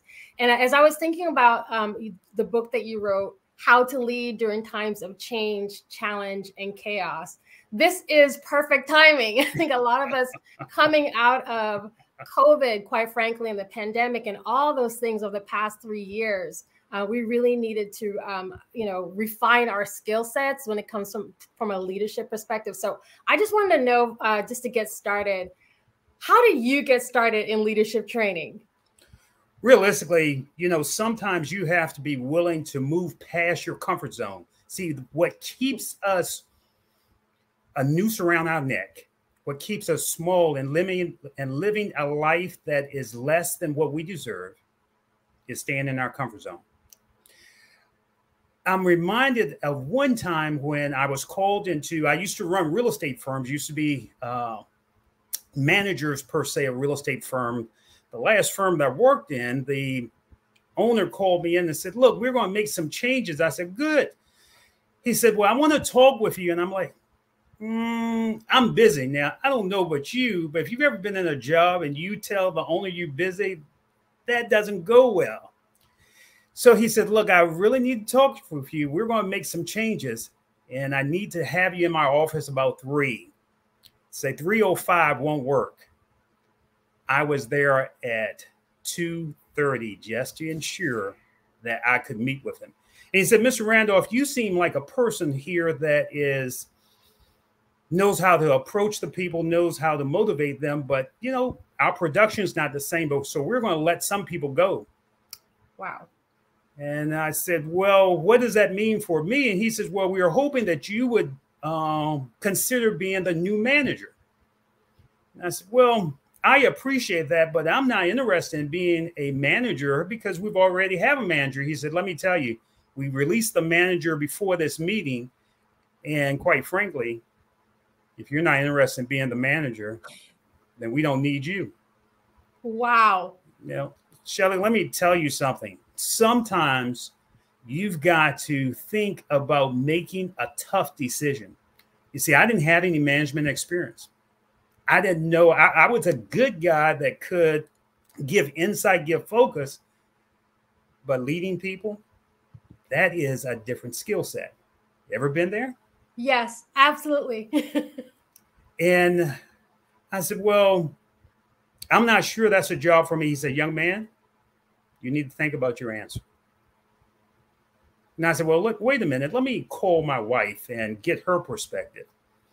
So I said, if you give me about 10 minutes just to have a conversation. I went outside, never forget it. And I called my wife and I said, look, I've been offered the manager's position. She said, you've never managed anything. And I said, yeah. She said, let me tell you something. She said, is anyone around? I said, no. She said, make sure you're in a quiet place that we can talk confidentially. She said, you know, we have bills to pay. We all have bills to pay. She said, I want you to think about this. If you accept that position, then you need to become the best manager that they ever had. You need to be willing to look at yourself and see what you need to learn, what skills you need to enhance, and what you need to be so that you'll keep that job. But let me tell you, and listen real closely, dear, because I love you. If you're not going to do that, don't take that job. Yeah. Sometimes, Shelly, we need people around us. I tell my clients, sometimes you got to find a power partner. What's a power partner? You got to find somebody that tells you not what you want to hear, but tells you what you need to hear in order to move yourself past your limitations. I took that job. 3 years later, I took that company to number 2 in the market before the owner sold it. See, that adversity, that thinking small was what was keeping me and holding me back. And my wife's conversation gave me a bigger picture of myself and a perspective of what I needed to take myself and other people to the next level. Here's a question the audience needs to ask.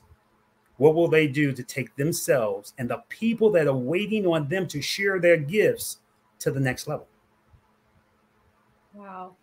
There's so many nuggets, y'all. There are so many nuggets in what Wade just said. I'm literally pulling the web apart because my next question was going to be, I wanted to get your thoughts around how you define leadership. And it's already kind of clear to me. I think for the rest of us, you can kind of see the foundations of what that looks like. I love the fact that you talked about having that power partner, but can you touch a little bit more about how do you define leadership? Yeah, let's give the audience a real definition. Let's not. Yes.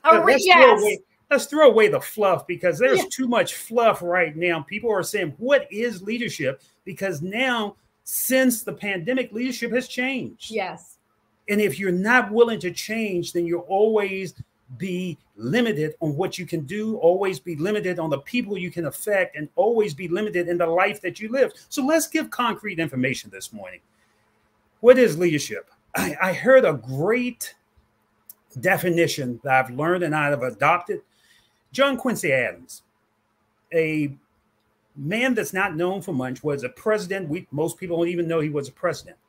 But one thing that he said, if I can help a person to do more, to dream more, to accomplish more, I am a leader.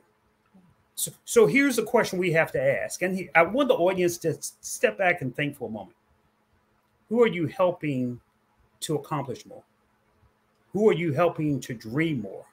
Who are you helping today to become more, so when they look back, they know that they met somebody that brought something out of them instead of leaving them the same way that they met you in that same morning. If I can help somebody to dream more, to do more, to become more, then you are a leader.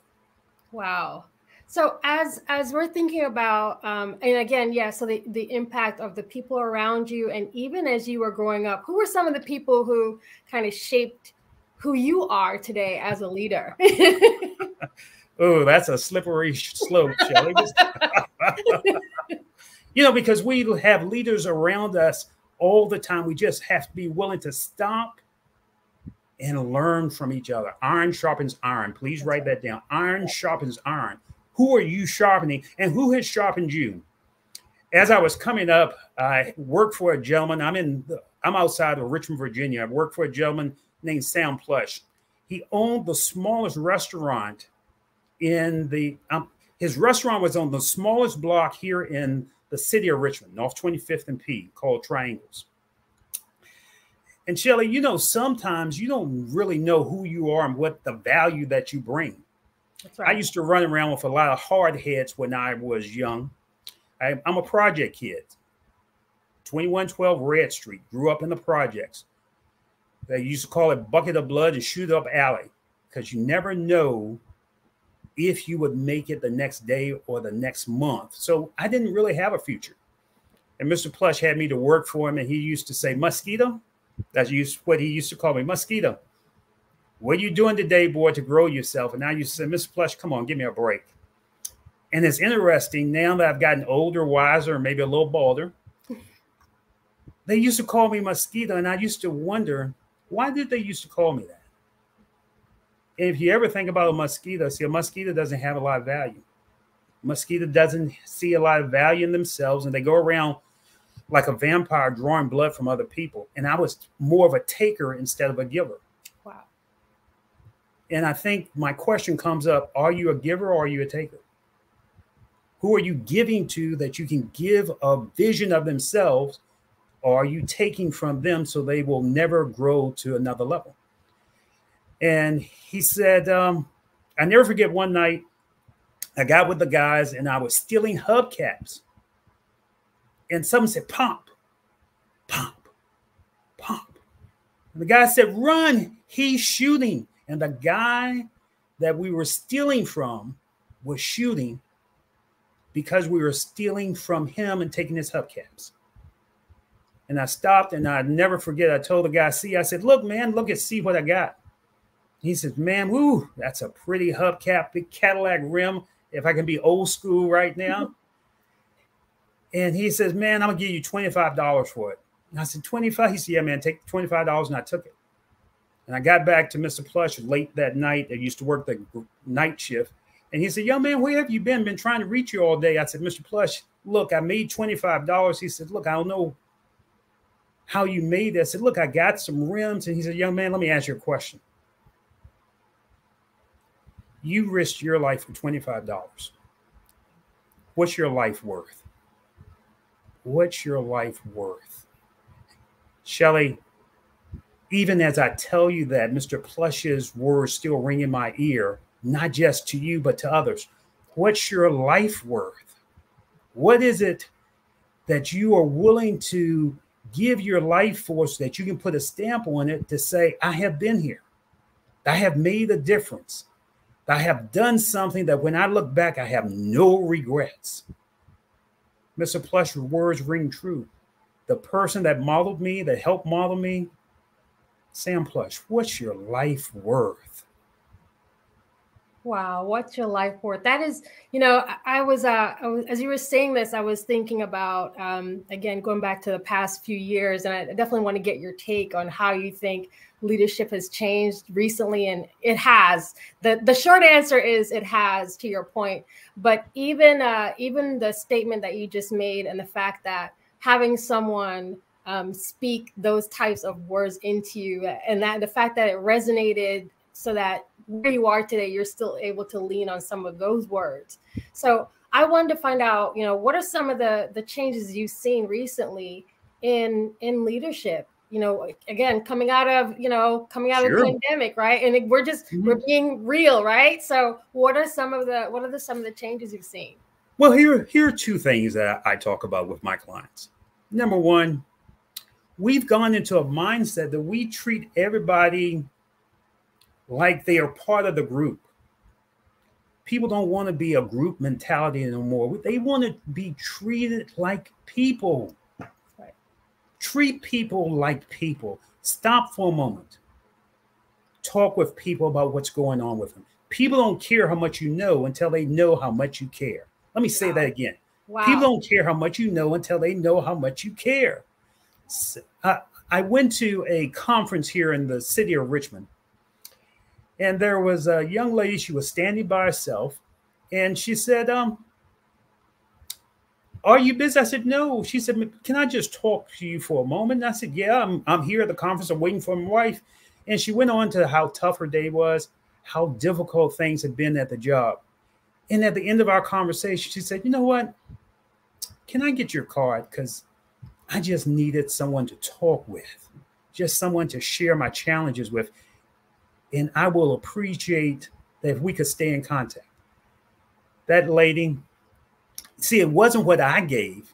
Sometimes you just got to be willing to give people. And the biggest thing is take time and listen. Listen to what people are going through. Listen to what people are challenged, and listen to what they are dealing with, because sometimes the greatest value is treat people like they want to be treated, not like what you want to treat. People like they want to be treated. That's what one of the problems are now. People sometimes just need to be sharing what they're going through and who they are. That conversation, she has called me several times, and I never knew that she was the director of one of the Fortune 500 industries in my city. Wow. You just never know who you'll never meet. Know. You just never know. Oh wow! So listening skills, listening skills in that situation. Also, I'm hearing themes of. So we use some of these words again over the past 3 years, but here Wade is showing you modeling the actual behavior. So I want y'all to pick up on that as well. He's not just speaking; he's actually doing it, which is something that I look for in leadership skills. So that listening, but also empathy. And being able to sometimes just giving people the time and the respect as they're, Can we talk about that word? Because that word, especially, you asked me how leadership has changed. Do we respect each other? Do we respect each other? I worked with a gentleman a few years ago at a local hospital. And he brought me in and he said, Wade, I need you to work with my group. And I said, well, why? He says, well, I think they have potential, but I don't have the ability to bring it out of them. And I have to make a tough decision. See, a tough decision in the corporate world is somebody's going to be leaving. Yeah. And I said, well, his name was Ed. I said, Ed, why don't you let him go? He said, Wade, no, because I know that they have potential and I just need to listen to them to see what we can bring out of them. And I said, Ed, what's the real thing that you want out of them? He said, look, they are hard workers. I respect them for being hard workers. See, sometimes it's the respect that we have of the skill that they have. And we just need to help people develop the other skill to bring them to another level. Shelley, in 2 months after working with them, they became the number one group in that hospital. Why? Because he didn't let them go, because he respected their hard work, that he grew, that their deficiencies of teamwork, of working with each other and understanding what they could do, because he respected them from another level. How well do you respect your coworker? How well do you see not the skill that you want to see, but the skill that they have? And how well are you shining them that you can bring them to another level so that they shine as the person that you knew they could be? That, that as you're saying that, I'm thinking about other situations. I want to know about situations that you've run into. Obviously, we're not naming names, but some of maybe the challenges as you're trying to coach up, right? You're trying to coach up. So can you share some of those? I think that's going to help a lot of us who are on the other side who need some help. How do you manage those? So let's talk about a real situation I'm dealing with right now with a client. I have a client that emailed me last night, and life's like a grindstone. Sometimes it will shine you and sometimes it will grind you to your knees. Yeah. And the information that she sent me was, look, my test didn't come out right. The doctor has scheduled surgery for me next month. I've got to take chemo after that. And I really don't know how to deal with this. See, life's tough. But let's be honest, life's tough sometimes. But sometimes you need that voice in your ear that can help you stay sound and find your right mind. My coach, Les Brown, used to say, sometimes I'm going to lose my mind up in here. Sometimes life's going to make you want to lose your mind. And I've got a call for her this morning. And I just want to say a few words to her. We can make it through. You're not alone. That realistically, I want you to listen not to the negative things that people are telling you, that you can't do it, that you can't make it, that you don't know how you're going to make this out. As a man or woman, think if so is he or she. That's right. In a tough time, you got to change your thinking. You got to get around people that says, no, that's not the way I want you to think. I want you to think not about your limitations, but your unlimited ability. I want you to ask yourself, what can I do today to have a good day? What can I do today to help people move forward? What can I do today just to bring a smile to my face? See, here's one thing I want people to write down. And this is what I do with my clients. Questions are the steering wheel of the mind. Wow. Can you say that again? Say that one more time. Questions are the steering wheel of the mind. Wow.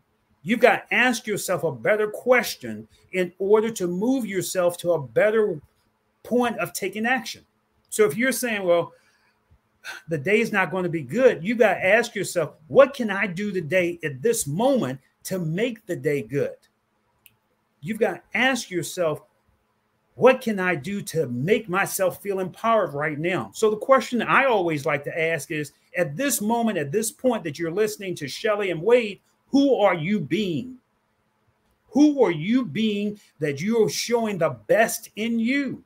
Who are you being when you go into the office? Are you going to be the same old worker you came in yesterday, or could you be a better person? And what's the question you need to ask yourself? Who are you being so that realistically you can say, who do I need to be to pick up the phone and talk to somebody that I haven't talked to in a long time and bring a smile to their face? Who are you being? Questions are the steering wheel of the mind. Wow. And when you're thinking about leadership, and again, for those who are not in, another thing, again, so this is my hour with Wade, so just bear with me, because while I have him, I've got lots of questions, okay?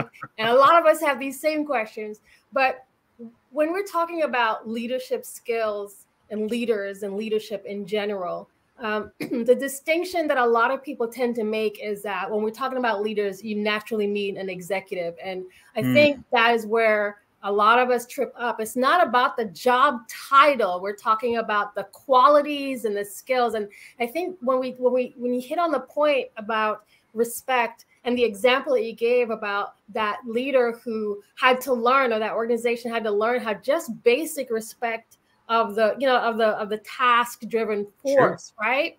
Can you talk a little bit about even that distinction that, again, a lot of us make that distinction, well, I don't have the right job title, so I'm not a leader, versus, it really doesn't matter what job title. You could be a janitor and be a leader. You could be an analyst and be a leader. You can be an exec and be a leader. Can you touch a little bit on that? Sure. Sometimes we need to throw the titles away. Yeah.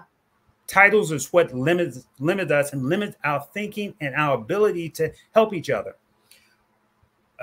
In one of my businesses, my wife and I run a real estate business.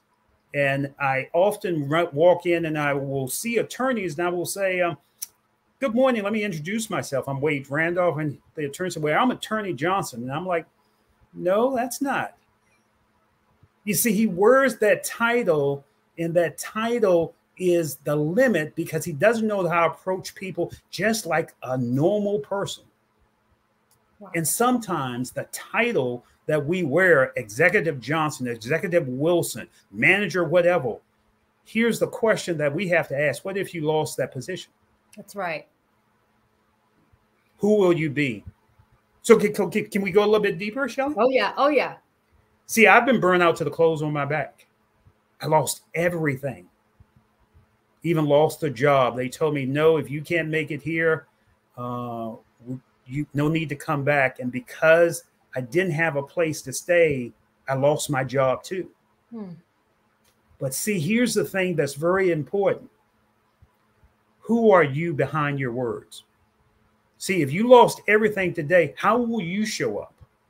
How will you be to other people? What are you grateful for this morning that brings out the real essence of who Shelley Jeffcoat is. What are you grateful for today that if you didn't have anything that you will greet people knowing that you can get back up because you've been down? Who are you behind your words? Because it's our words that defines us. And sometimes we need to look at another words and let go of the title and treat each other like people. So, the reality is it's not about the title. It's about seeing the greatness in you, because when I see the greatness in Shelley Jeffcoat, it brings out and reflects the greatness in me. See, in order to see darkness, you've got to have darkness in you. But in order to see light, you got to be willing to see the light in you. Who can you see, the person that you're talking to today, and the beauty in them, so you can elevate the beauty in both of you? Let's lose the title and look for the essence of who the person really is. That's when you know if you can bring that smile to someone's face and know and talk to them like they matter, you're ready to lead. Wow. The perception and the positioning is like what came to my mind. The perception that we have of others because of the job title, and the positioning and the way that we elevate some, which really talks to how we respect each other. We elevate some people because of their title, and that, honestly, that doesn't work, because at the end of the day, we're all people.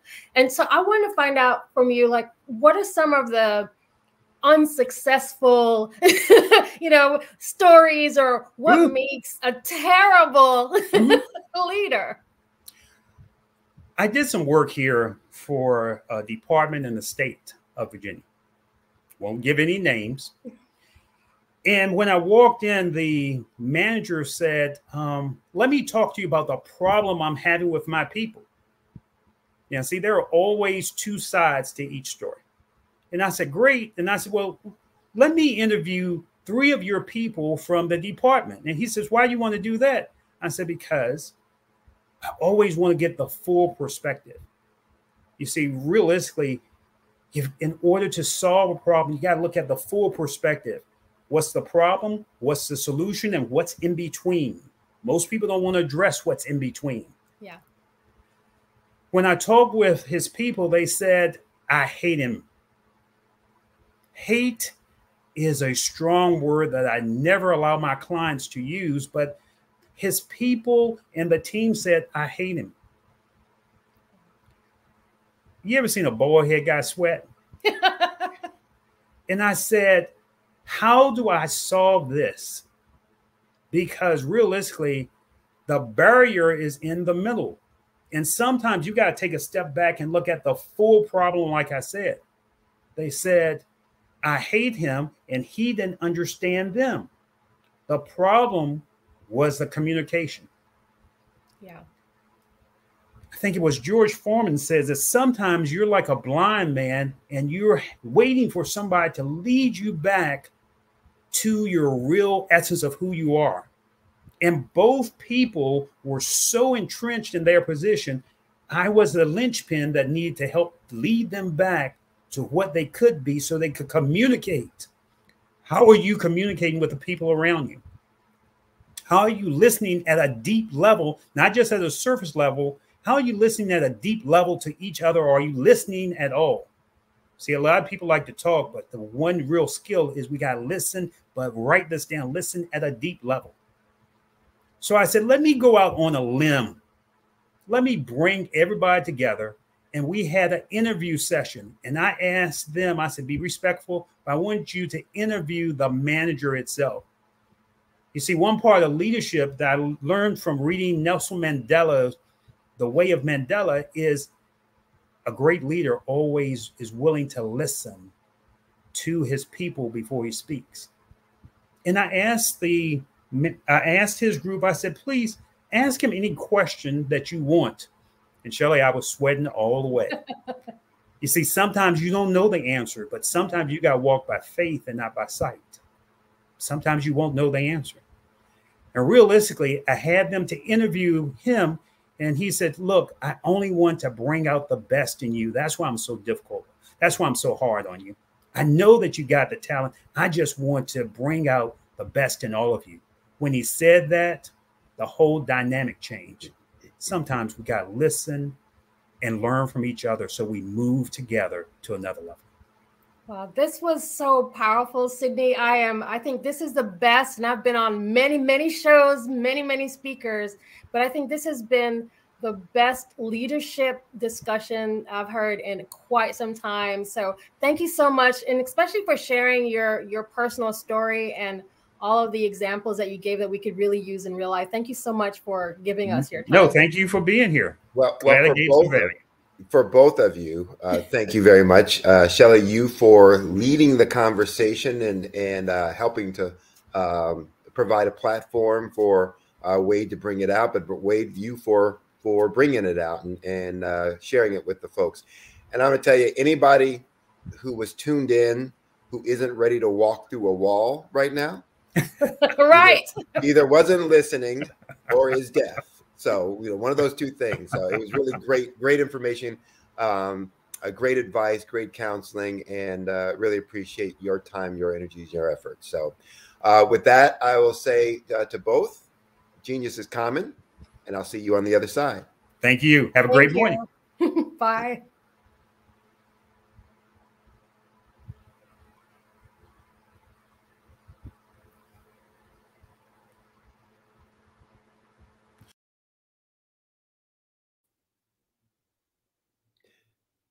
This expo is a fundraiser for students.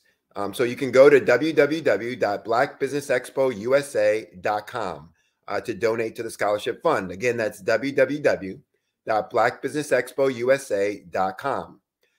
Or you can use the Cash App that should be rolling through the bottom of your screen using the account number $BBXUSA. Again, $BBXUSA. Our goal is to give laptops and up to $5,000 to 10 students. And students, you can register online at www.blackbusinessexpousa.com. Every dollar counts, so we want to remind you, please donate to the scholarship fund. We want to also take time to thank our Black Business Expo USA sponsors for the month of August 2023.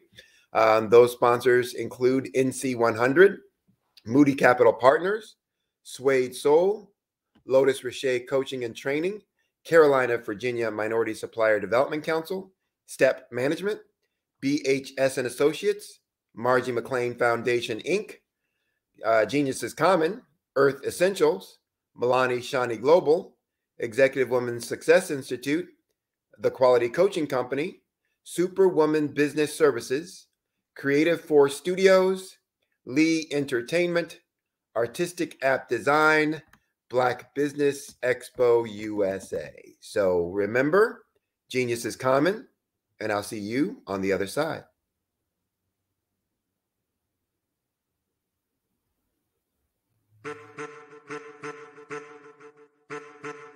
I am a child of the Most High God. He has gifted me in ways that I could not even imagine and didn't know.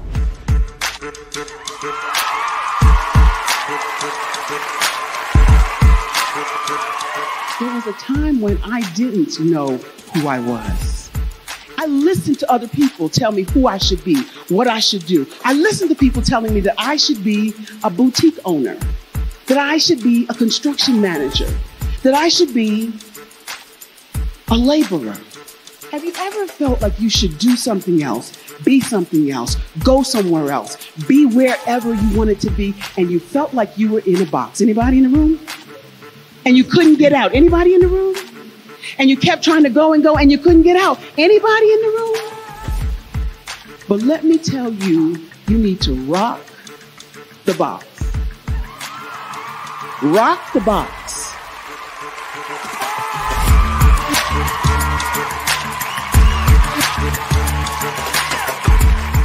I am engaging, inspiring, and empowering.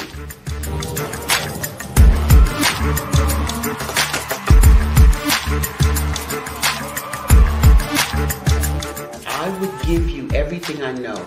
Just by touching you, if I could, by osmosis, give you every single thing I've learned, I've gone through, I know I would.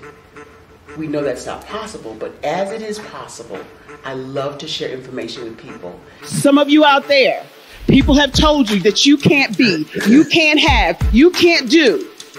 But I will tell you, like Kingston said, you can, you must, and you will. If it's to be, it's going to be me. You got to say it. If it's to be, it's going to be. If it's to be, it's going to be. If it's to be, it's going to be.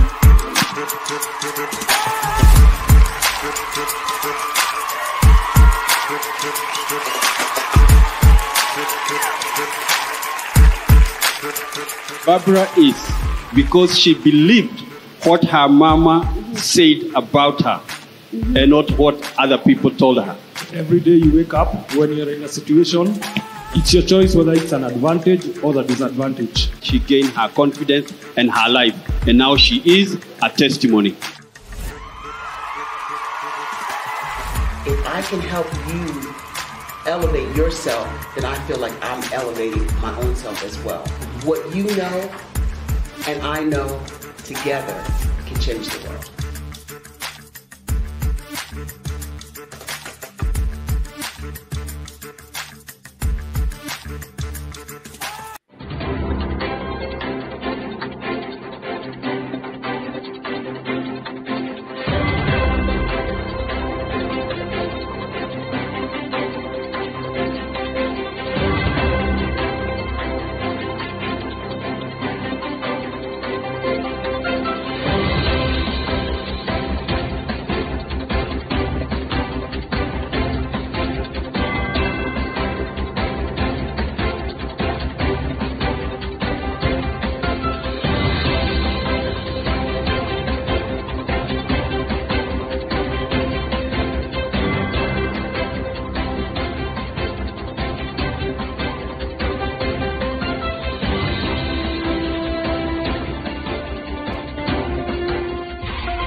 Dr. Eric Kelly III and a host of phenomenal speakers from all around the globe for this 7-day virtual event that you don't want to miss.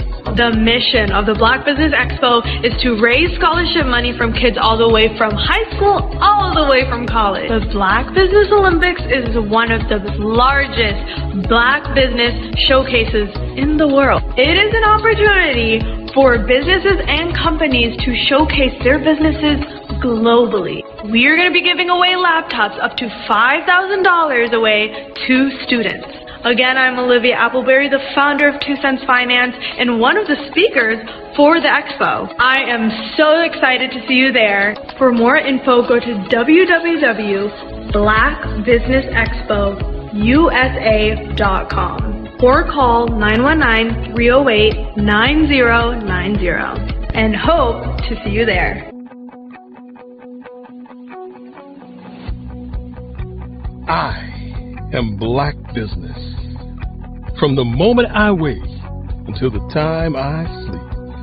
Yes, I am Black Business. I am Black Business. Tell me, are you Black Business? I am Black Business. Do you support Black businesses? Listen, I support Black business because I am Black Business. Black Business Expo, one of the largest business showcases in the history of Black business in the world. The world!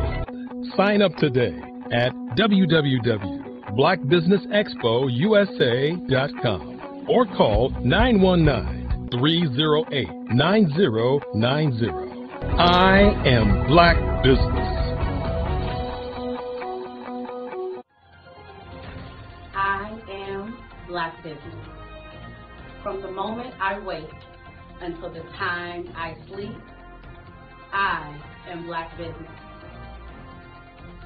I am Black Business. Are you Black Business? I am Black Business.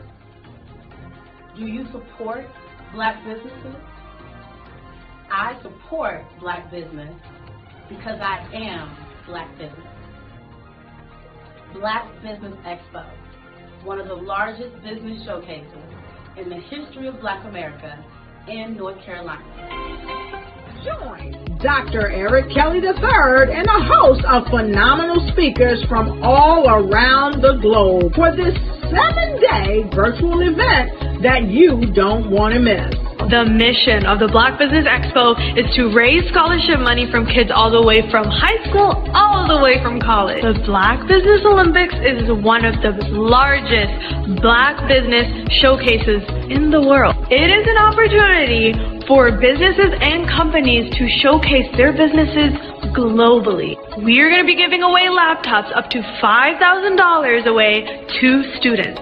Again, I'm Olivia Appleberry, the founder of 2 Cents Finance and one of the speakers for the expo. I am so excited to see you there. For more info, go to www.blackbusinessexpousa.com or call 919-308-9090 and hope to see you there. I am Black Business. From the moment I wake until the time I sleep. Yes, I am Black Business. I am Black Business. Tell me, are you Black Business? I am Black Business. Do you support Black businesses?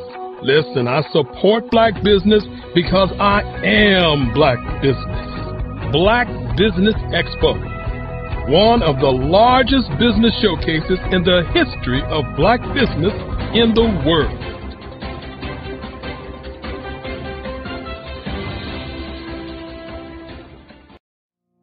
Did you know that approximately 333.34 million businesses exist today, according to a report from 2021? And you may be one of those businesses, or maybe you're not in the business market yet, but you're aspiring to be a business owner. Well, guess what? You're in the right place at the right time. Because let's face it, everything is about timing and opportunity. Hi, my name is Dr. Lotus Richey, and I'm the CEO and founder of the Lotus Richey Coaching and Consulting LLC, along with the Lotus Richey Ignite Show. 15 minutes of success with Dr. Lotus Richey, as well as books to boom your business and bring who you are. And today, I want to bring this amazing message to you about the Black Business Network and the Black Business Olympics. See, the Black Business Network and the Black Business Olympics is designed to help people just like you, that's right, that look like me, to take their business to the next level. Not just in your front yard or your backyard, but globally. The Black Business Network and Black Business Olympics is designed not to just help you survive, but to help you thrive. So join us today as we come together with businesses all around the world to support our students, our children, our young teens, our young entrepreneurs. What we do is we come together to help raise funds for students who are aspiring to be business entrepreneurs, who are aspiring and who are thriving in college. We endow them with a wonderful opportunity to gain scholarship of either a laptop or several thousands of dollars. And we invite you to help be a contributor to this amazing opportunity to help someone that looks just like you. So join us today at our website and let us connect with you and help you ignite and take flight in every area of your life on the Black Business Network and the Black Business Olympics. I'll see you on the other side.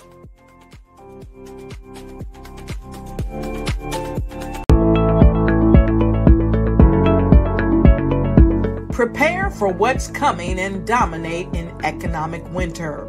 Stand strong and thrive by showcasing your great products and services globally through the Black Business Network and Black Business Olympics.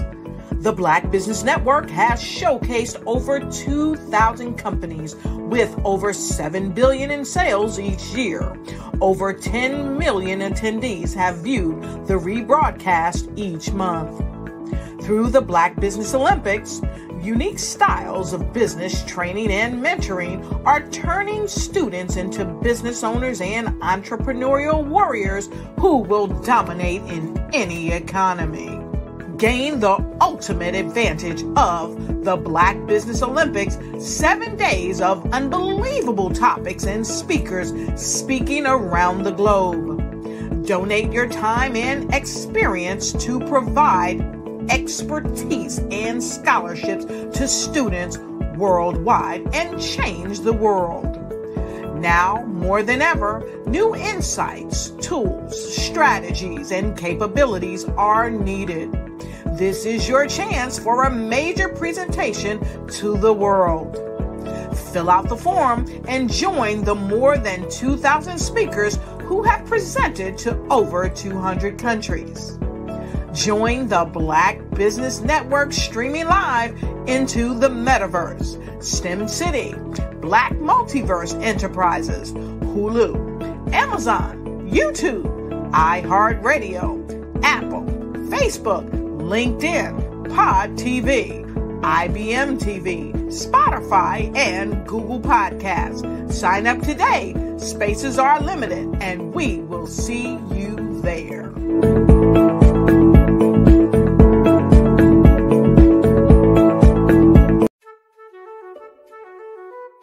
This is Dr. Arnold T. Petsworth. He's the owner of Petsworth Vet World, a veterinary clinic in Hopton, Connecticut. His patients include dog, cat, frog, fish, Goldie, dog, and this alpaca. Due to doctor-patient confidentiality, we can't tell you their names. Business at Vet World was steady, and then quarantine hit. Neighbors brought new four-legged friends into their homes. Bunnies. Bunnies everywhere. Dr. Petsworth welcomed these new patients with open arms. The only problem? There were more appointments than he could manage. That's when Dr. Petsworth turned to his American Express business card, which offers spending potential that's built for his changing business needs. He decided to hire a new assistant, Julio, and with spending power built for business purchases, he used his card to furnish a new exam room. Together, Dr. Petsworth, Julio, and American Express Business made sure all the pets of Hopton got the love and care they deserve. And everyone was happy. Get the card built for business by American Express.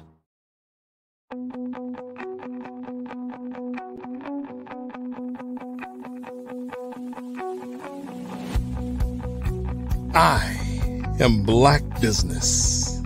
From the moment I wake until the time I sleep. Yes, I am Black Business. I am Black Business. Tell me, are you Black Business? I am Black Business. Do you support Black businesses? Listen, I support Black business because I am Black Business. Black Business Expo. One of the largest business showcases in the history of Black business in the world. The world!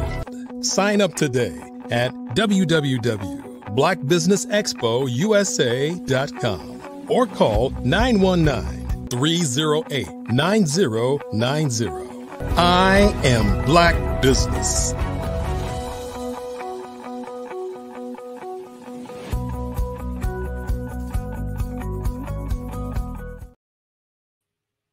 Good morning, business owners, entrepreneurs, thought leaders, corporations.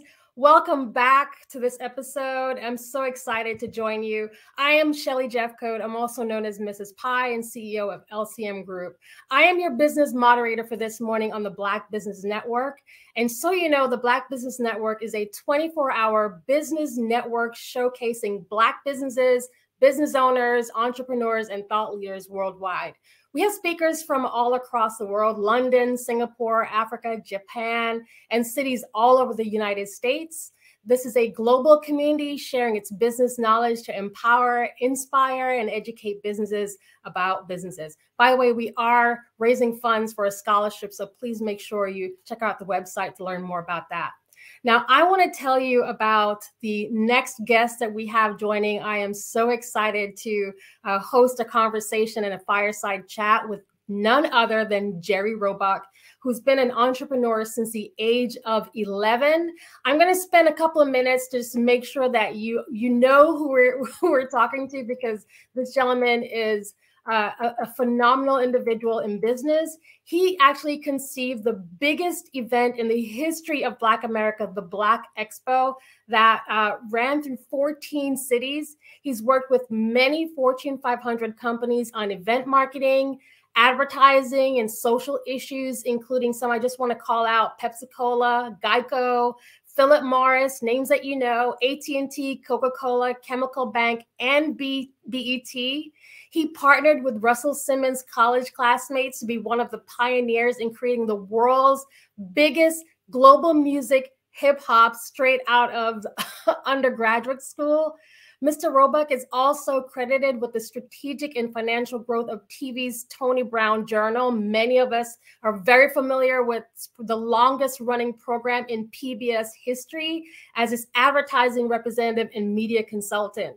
This was an outgrowth of his ability to secure new sponsors like Toyota and Walmart and Texaco and others. And this infused the PBS program with millions of dollars in additional gross income.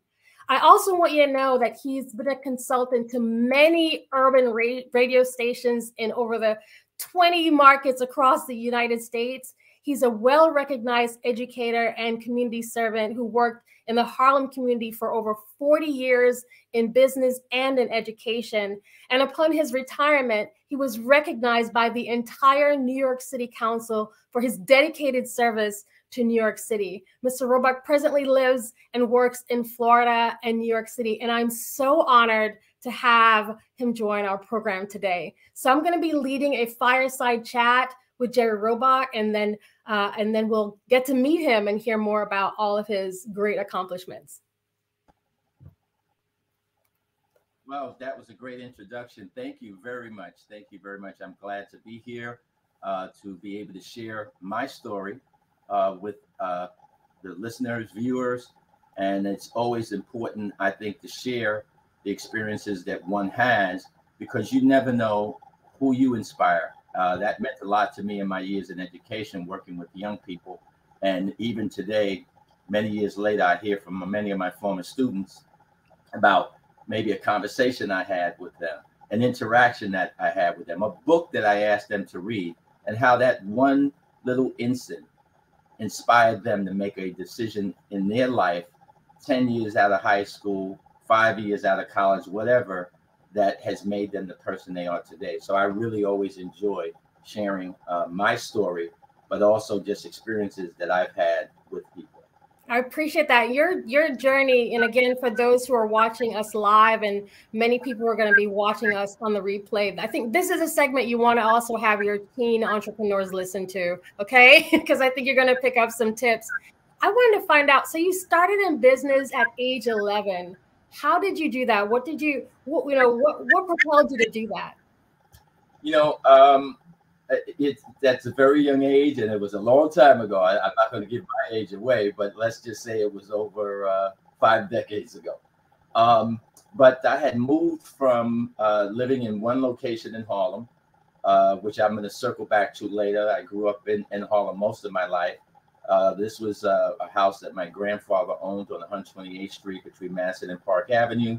The city decided at a time when there was a lot of migration still going on to New York City from African Americans coming from the South to the North, that they were just running out of not only housing, but also space for schools.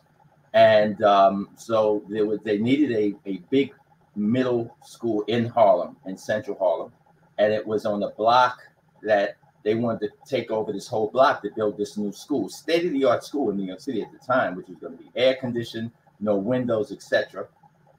So what eminent domain is, they declared eminent domain. My grandfather had passed on, but I lived in this property with my parents, and then we had renters in the property as well. So the city made us move. But I also mentioned that at the time Harlem was growing still, and there was a new development that was built on Lenox Avenue called Delano Village. It was a big complex of brand new, you could say they were high rises. But actually, we lived on the highest floor, the 17th floor. So I moved to that area. I was just 10 years old. And, when you move to a new neighborhood, you befriend kids, you know. And so when I turned 11, I was meeting all these new kids, and my parents were torn between, well, do you still go a few blocks away to meet with your old friends to play and do things, but you're too young. I can't go on my own. So I'm thinking to myself and to my parents having these conversations. I said, well, maybe a way for me to meet new kids and to have some activities. Maybe I could create something fun for the kids to do. Now, this community that I founding it went from Lenox Avenue to Fifth Avenue. So it's a huge block, and it went from 137th all the way to 141st. So it's like three blocks across one long avenue, maybe 10 buildings, 17 stories high. Wow. And because of the baby boomers, basically everybody in there had young kids, because, you know, at that time in history, after the war, you know, people had 2 and 3 kids. So, you know, white folks are out on Long Island, but in New York City, or unless it was Queens, black men came back from the war, they started families.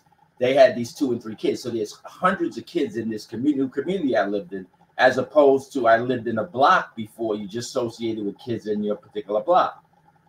So I said, well, maybe I can do something for all the kids in our community of Delano Village. So my mother said, okay, that's a great idea. And I told, there was a little community park right in front of our building. So I said, well, see if I could get the park to have for all the kids. So my mother had been involved in church organizations.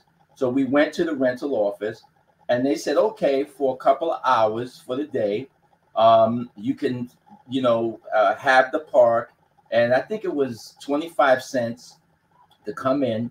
And then it was games, and I had prizes. So my parents really helped me. We went and we got like a volleyball set. We had, of course, all the things in the park, but we created all these games that kids could play. And then we had prizes. So, you know, the thing about it is there was no advertising. I didn't have a flyer. I just told my friends. And lo and behold, it was highly successful, because that day when I went downstairs, a lot of kids were there with their parents holding their hands, waiting to come into the park. And it was just so much fun. But I'm only 11. And I don't remember exactly how much money I collected, but I made a little profit. Meaning, by the time I paid my parents back for the volleyball game, for the Spalding little round balls, for the 2 or 3 little games that we had, we bought chalk for the girls. We bought jump rope for hopscotch. I made, you know, a few dollars. So I was like, wow. And really, though I'm elaborating a lot, I wanted to do so because that is what inspired me in terms of entrepreneurism. That gave me the spark, the feeling, the energy, the emotion, going to sleep that night, not knowing what was going to happen the next day. Was it going to rain? How many kids were going to come? And then seeing it work. And then the adulation that I not only got from my parents at the end of the day, but more importantly, from the you know, really inspired me throughout life, whether I was doing parties, whether I was doing Black Expo, though that helped me because that carried on through the rest of my life. So I want to dig into a Black Expo, but I wanted to ask you before we get there, we're having just a little bit of technical difficulties, so just bear with us. Bear with us, everyone. I'm gonna try to recap if we miss anything. Taste with business and entrepreneurism. Okay.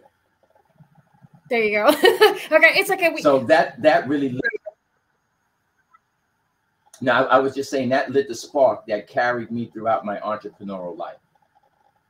I love that. Thank you for sharing that. And I was explaining to our viewers, if we have just a little bit of a time lapse, so just bear with us. Okay. I wanted to pull the thread though, because as you were sharing the story about how you got started, and I was visualizing being from the 17th floor to where you are now, and some of the common themes that you had as an entrepreneur and as a business person, and as a strategist, all of those things, would you say, for those who might be looking at your breadth of career, that some of the things that are probably the commonalities for you were really keen, you were able to see a problem, solve a problem, or identify opportunities in a different way? Like what made you so successful as an entrepreneur? Because there are a lot of people who really try, but there seems to be a formula or something that you've had. So what would you say your success,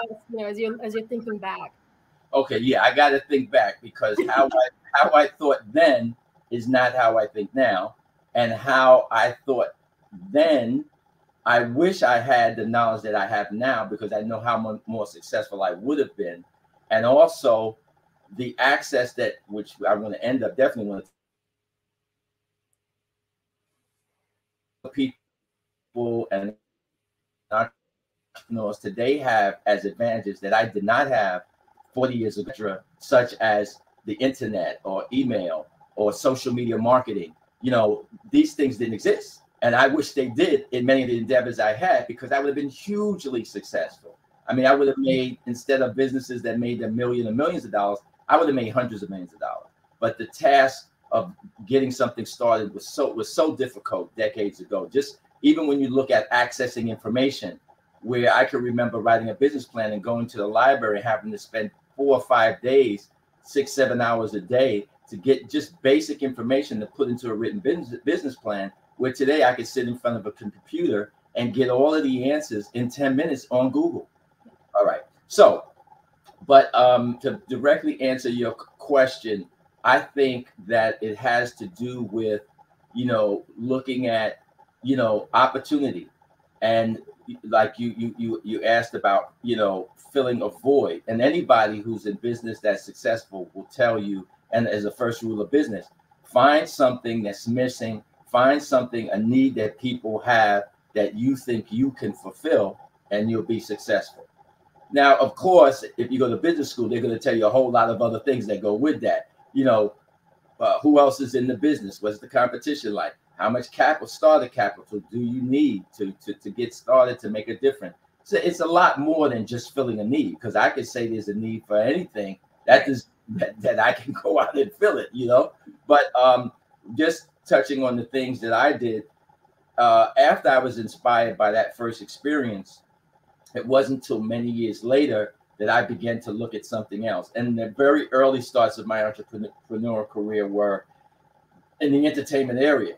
So my next experience, though it wasn't just me, was I befriended in my building where I'm meeting all these new kids. And about a couple of weeks later, I'm in that park, the same park. And at that time, we used to play with toy guns. No, I'm glad kids don't do that anymore. But back in that era, you had a gun, you played like cowboys and Indians. You believed that you were a cowboy, someone else played the Indians. Or you played army soldier. Yeah. So I had a gun, like a machine gun, and we were playing. And there was this other boy, he had his machine gun, and we were playing. So kids agreed, oh, let me hold yours, let me see yours. And I ended up doing something where I kind of broke his. So he's with his older sister. They had just moved into the building too. And I didn't know where they lived, but we lived in the same building. And we get into an argument, and next thing we're fighting, but his sister was edging him on. Oh, well, he broke your gun. So we get the fighting. And in this nice new community with all these beautiful new buildings, Delano Village, they had like security to keep the kids in the tenements, because you could just walk into the different complex outside. It was only for people who lived in the community. There were gates around it, but nobody stopped you coming in the gate. But the kids who lived across the street wanted to come into the park. So they wouldn't see these kids. No, this is for the tenants that live in the community. So one of the guys most of them were retired police officers, or they were World War II veterans, nice older men. They saw us fighting and they ran to the park.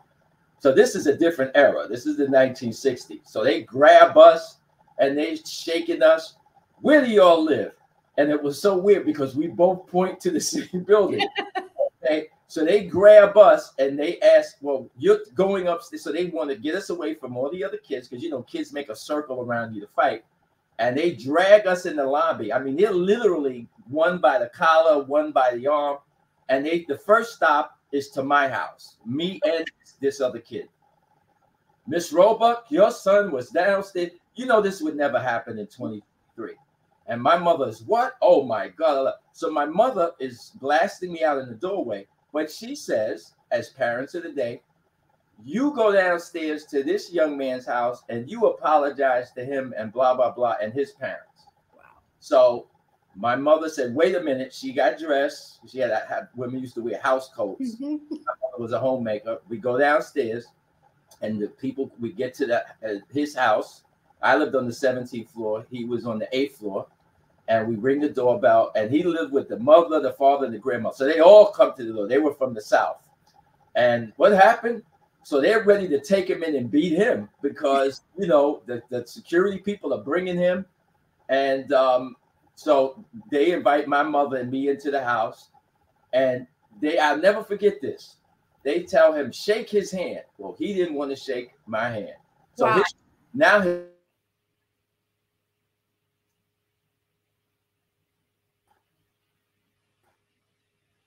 he says, you shake his hands. So then he shook my hand. I was just waiting for the delay to come back. Okay. So now what happens is he shakes my hand, right? But the moral of the story is, to this day, he became my godbrother because he went to the old Catholic school that I went to that he had just started at because he lived in a different part of Harlem.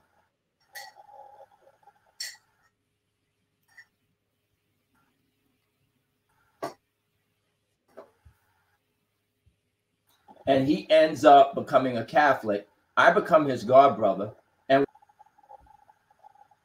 we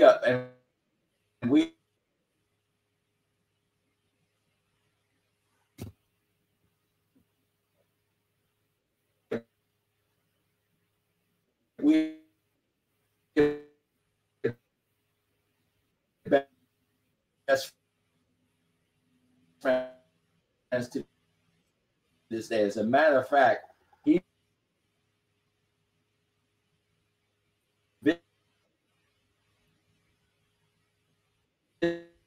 visited me.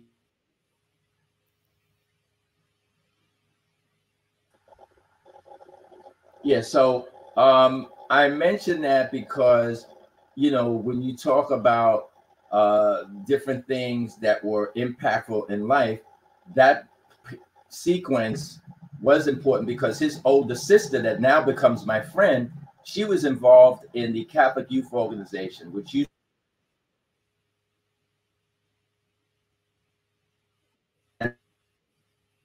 that was important because all throughout Harlem, you had that were packed on Sundays, and all the schools were packed where you couldn't even get into a Catholic school in Harlem at the time because of all the migration of people coming from the South. And these dances, the high school kids would have these dances where different kids from Harlem would go to these dances in the church basements. Well, one of these dances, she asked my god brother and me, who's her brother, and now she's my god sister. This is a few years later. I need somebody to work in the coat room. And we're not in high school. We're just grammar school kids. And because the last time we had a dance, the students who are in high school, once everybody came in, they don't work in the coat room. They run on the dance floor. And you can't go on the dance floor. So you got to stay in the coat room. But you'll be paid, you know, $5 or something. So we said, hey, great. We could be around all these high school girls. So we go, and I experience seeing several hundred high school kids pay money to come into this party at this church basement. I hear all this music by Smokey Robinson and the Temptations and Diana Ross. I see the teenagers dancing, and I'm just fascinated.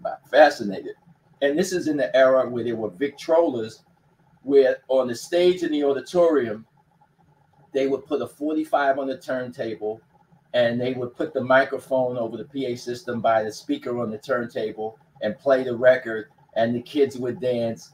And, you know, it was just like, I had never seen anything like that. But what really got me excited was at the end of the night, because I'm there with her. So all of the students on the committee, they start counting up all the money, and they're excited. And they're like, wow, you know, we grossed $600. This is like thousands back in the 60s. And the coat room made this, and we made this off the sodas. And I'm like, wow, they are rich. I'm like, wow, they get to keep all this money. So on the way home, she said, no, it goes to this. But I'm like, what if I did this and I could keep all this money? I'll be rich. That's right.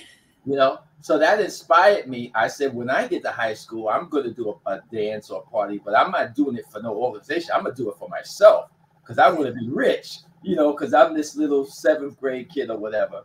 So this is many. So now when I get to high school, I go to Catholic High School. I had to wait till my sophomore year, and I get involved in the same committee to learn the intricacies of doing these parties, these dances.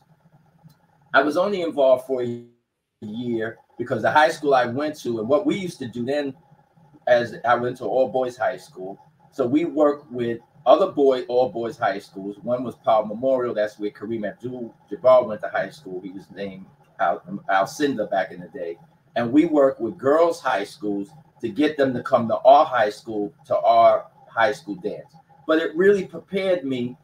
And though marketing today is totally different, how to make a flyer, how to go around to the schools and give out flyers, how to talk to people, be it a band that we were going to hire, all the things that I needed to know, which helped me throughout my career in marketing. And people would say to me, well, weren't you scared to go talk to this person? How did you approach this person? Well, I learned that in those early years when my assignment with my high school was to organize everything for our high school dance. Now, we didn't necessarily need security, but I had to hire the band. I had to, you know, make sure that we had students on the front door, students in the coat room, that we had students selling the sodas. I was in charge of putting everything together. And I guess those leadership skills, those organizational skills gave me a lot of confidence so that as I developed my checklist and, you know, I made sure everybody was on their post. It was almost like not only being in the military, but I would say delegating responsibilities to other people. Yeah. So when I get to I did this for a year, and then I didn't do anything in my junior year. When I get to my senior year, now I'm going to fulfill my dream, which is to do my own dance, my own party. So I go and I rent, which I couldn't do it myself, a church basement in Lower Manhattan, which was St. Paul's Church. They have a huge basement that holds like 1,500 people. And unfortunately, when they agreed to rent me the place, but there was one problem. I wasn't 18. I couldn't sign a contract. So I had an older brother, was a police officer. I convinced him. We go down there to the church rectory, and he says, oh, I went to Cardinal Hayes High School, and he shows his, oh, you're a police officer? You're his older brother? Oh, of course, here's the contract. So my brother signs it. Still to this day, I have the tickets that I made up. The name of my party was going to be called, remember Sly and the Family Stone? There was a song they had out, was very popular that year. It's called A Family Affair. And my party was going to be called It's a Family Affair. And I had the tickets printed, and I'm about to go to my school and start selling them, giving it to friends to sell to their friends. And my father, because of my brother mentioned it, got wind of it. So my father calls a family meeting with me and my brother, and he says, you can't do this. You're not 18.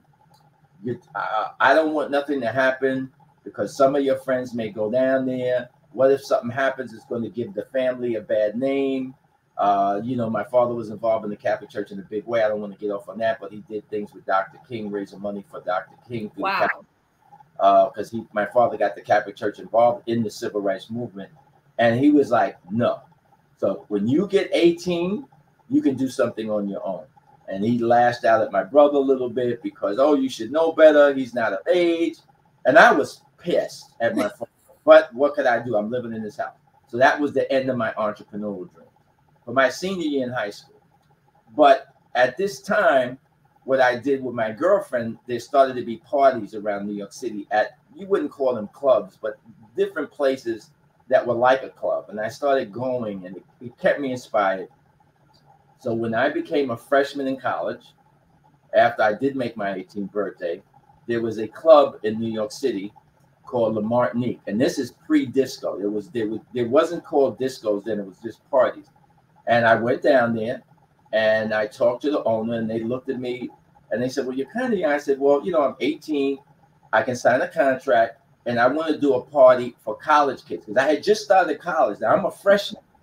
And they said, okay, but our place is open on the weekend, so we don't rent. I said, well, I want to do something the day before a holiday. And they're like, well, who's going to come on a weekday to a party? And I said, well, this is only for college kids. And it's election day the next day. There's no school. And also that Monday is Black Solidarity Day. So they're like, what is Black Solidarity Day? I said, well, you know, it's the day where Black people celebrate. This used to be big in the 70s, our culture, and some people don't go to work, etc. They didn't think I'd be successful. I signed the contract, and I go print up my flyers. My father is supportive of me now. He helps me with certain things. And then I go back to my campus, the City College campus. I start distributing flyers. I didn't sell tickets. And back in that area, you'd have to print up a flyer. And I go to all the organizations on the campus, the girls who were in the Black nursing organization, the Black studies group, to all the guys on the basketball team who were predominantly Black, to the Black and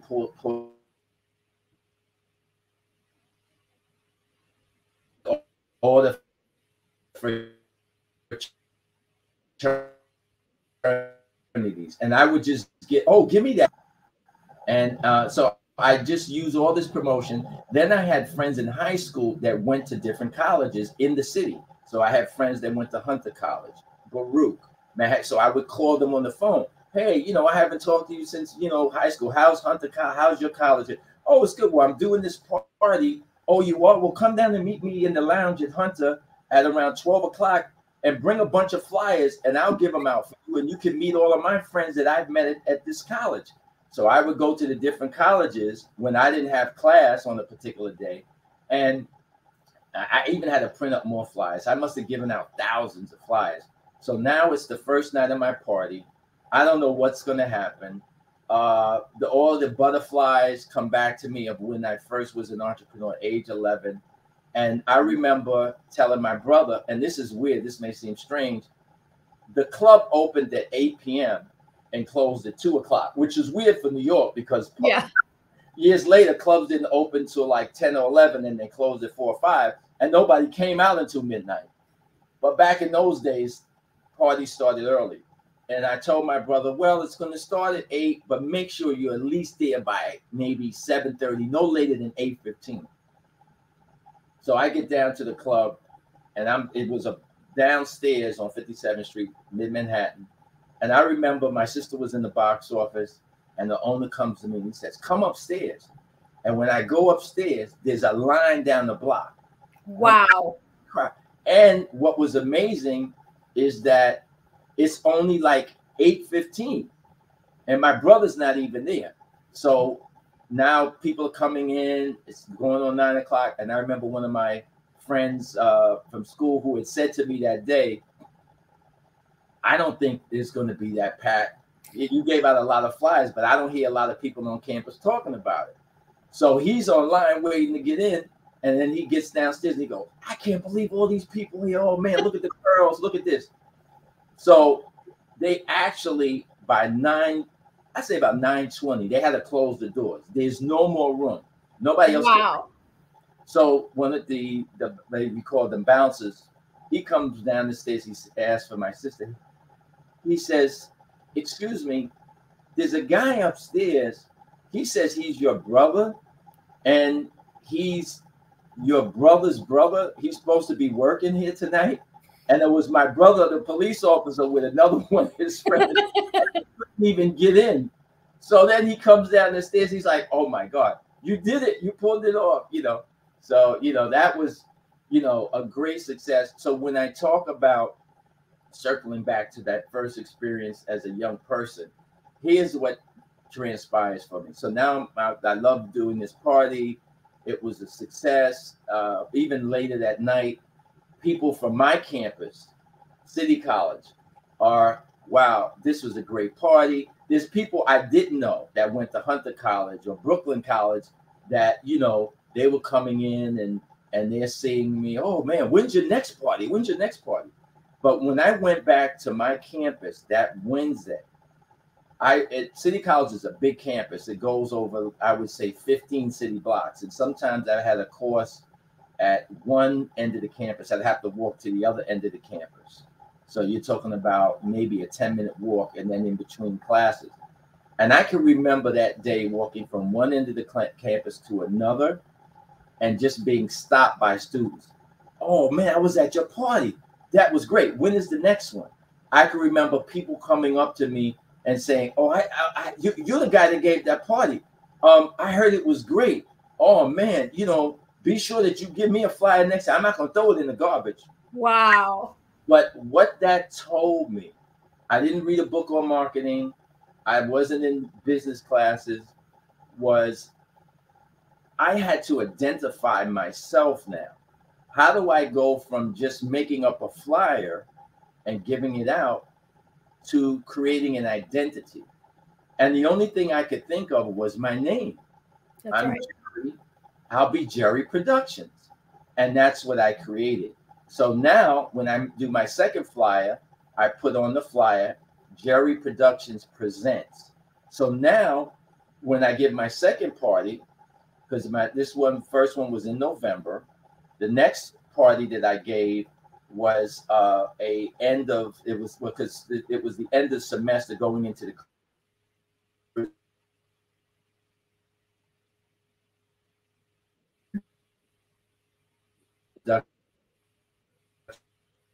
Presents. So now as I'm giving the flyer out, come to my next party, Jerry Productions. And then they would start to tell people on the campus or on the other this is the party, man. This is Jerry Productions. So as I'm hearing this, I said, okay, I'm going to make sure at the party that when people come in, somebody might say, welcome to Jerry Productions.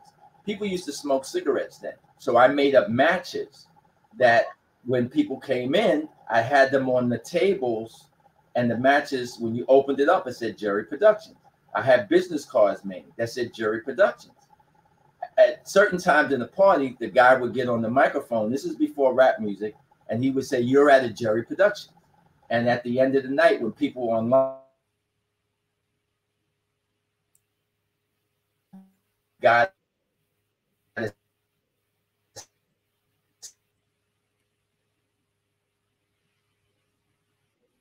thing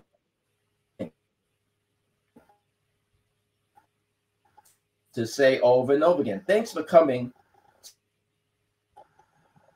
Thanks for coming to a Jerry Productions, or you partied with Jerry Productions tonight. Yeah. And so the next thing was, I said, I have to, when I do,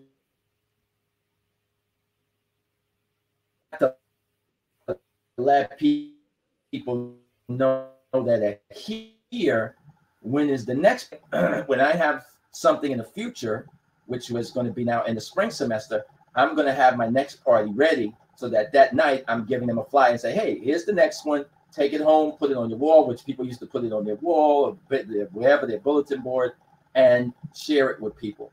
And then also with that, by that second party, back then, this is going to seem really strange. We used to have what's called a mailing list. So people would come in, I'd have a card, and they would put down their physical address. Nobody would do that nowadays, but they put their name, their address, apartment, zip code, and I collect the cards. At the end of the night, I would have a student do that. And then when my next party came, I would write out the addresses, me and my girlfriend, and we put 2 flyers in it, and we'd mail it. That's a mailing list, right? Yeah, snail mail. Mailing list. So Yeah. can I ask you, Jerry, I'm being mindful of the time because I could talk to you for 4 hours straight, but I want to ask you, how did you get to the Black Expo? So I was thinking about from going from a family affair to the Black Expo, and even creating that basically environment where businesses could show up in a different way that didn't exist before Black Business Olympics or any of those forums. Can you give me a couple of minutes talking about the Black Expo and what that was like? Sure. And I'm sorry, I'm not conscious of the time. I'm kind of long-winded, but I'm glad I did touch on these things because I talk about the marketing, inspiration, what it was like back in those days, which are the things we preceded about. So I've kind of covered that. Yeah. Learning that experience of doing the parties. Then I met Russell Simmons in college. He was younger than me. We did some parties together. That was the evolution, the beginning of rap or hip hop music. With Curtis Blow, also went to City College with us. Grandmaster Flash, who we took out of the Bronx, there was no Grandmaster Flash in the Furious Five. He was just Grandmaster. He was a DJ, and also you probably heard of Kid Capri. I took him out of the Bronx. So we were doing a different evolution of parties post disco, because disco came a few years after I started my parties, and then we were starting rap in the early, let's say late 70s, early 80s, right? Yeah. So from that, I had now begun to interact with a lot of Black businesses in Harlem and my Black community in New York City. Printers, graphic designers, people who did commercials, people who made items and clothing, people that did marketing. And many of the times I interacted with these business people in New York City, as big as it is, and because New York City, as you know, is a very expensive place to do anything, they, for example, would say to me, wow, I wish I could market or advertise my business the way you promote your parties or things that you do, but I can't afford radio time. I can't afford to promote what I'm doing because radio is too expensive. I can't afford TV. I just need to get my business in front of people. And I kept hearing this over and over and over again from many of the people I did business with. And I said to myself one day, wait a minute. If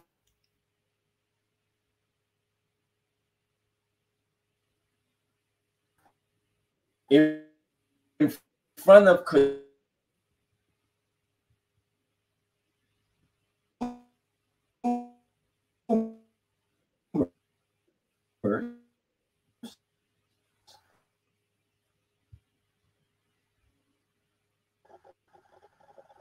there you are. Yes, if I could find a way to put them in front of thousands of people, I didn't know eventually it'd be tens of thousands in front of a few 14 cities though, right? Actually 16. Yeah, it was. Well, the most I did was 16 in 1 year, but I did it in a total of 20 cities throughout the United States, throughout the length of the expo. So if I said I can put these businesses in front of people, then I'm accomplishing something for myself and them. So my entrepreneurial brain goes off. How could I make money? Or it's the checklist. How do I make money? Where is this going to be? Can it be profitable? What other partners can I bring in? How do I make this happen? Has anybody ever done this before? Were they successful? What it was a failure? So I go through all of the study of all of this, and I find a venue. By luck, one day I'm downtown. I ran into a guy that worked at a radio station that I helped market that radio station when they switched from being a rock station to a Black station. And they just called me one day. This is just a quick story. And they said, we're changing our format from rock to playing Black music. And we hear your commercials on WBLS with Frankie Crocker, the Black station. Would you come down and talk to us, and we can maybe help you with some ads and give you some free commercials? Wow. We want to know more about the Black market. So I went down there, and this is the same guy that calls me. And just quickly, when I was doing these parties, I had a new hotel I was going to do a party at. I didn't know the name of it.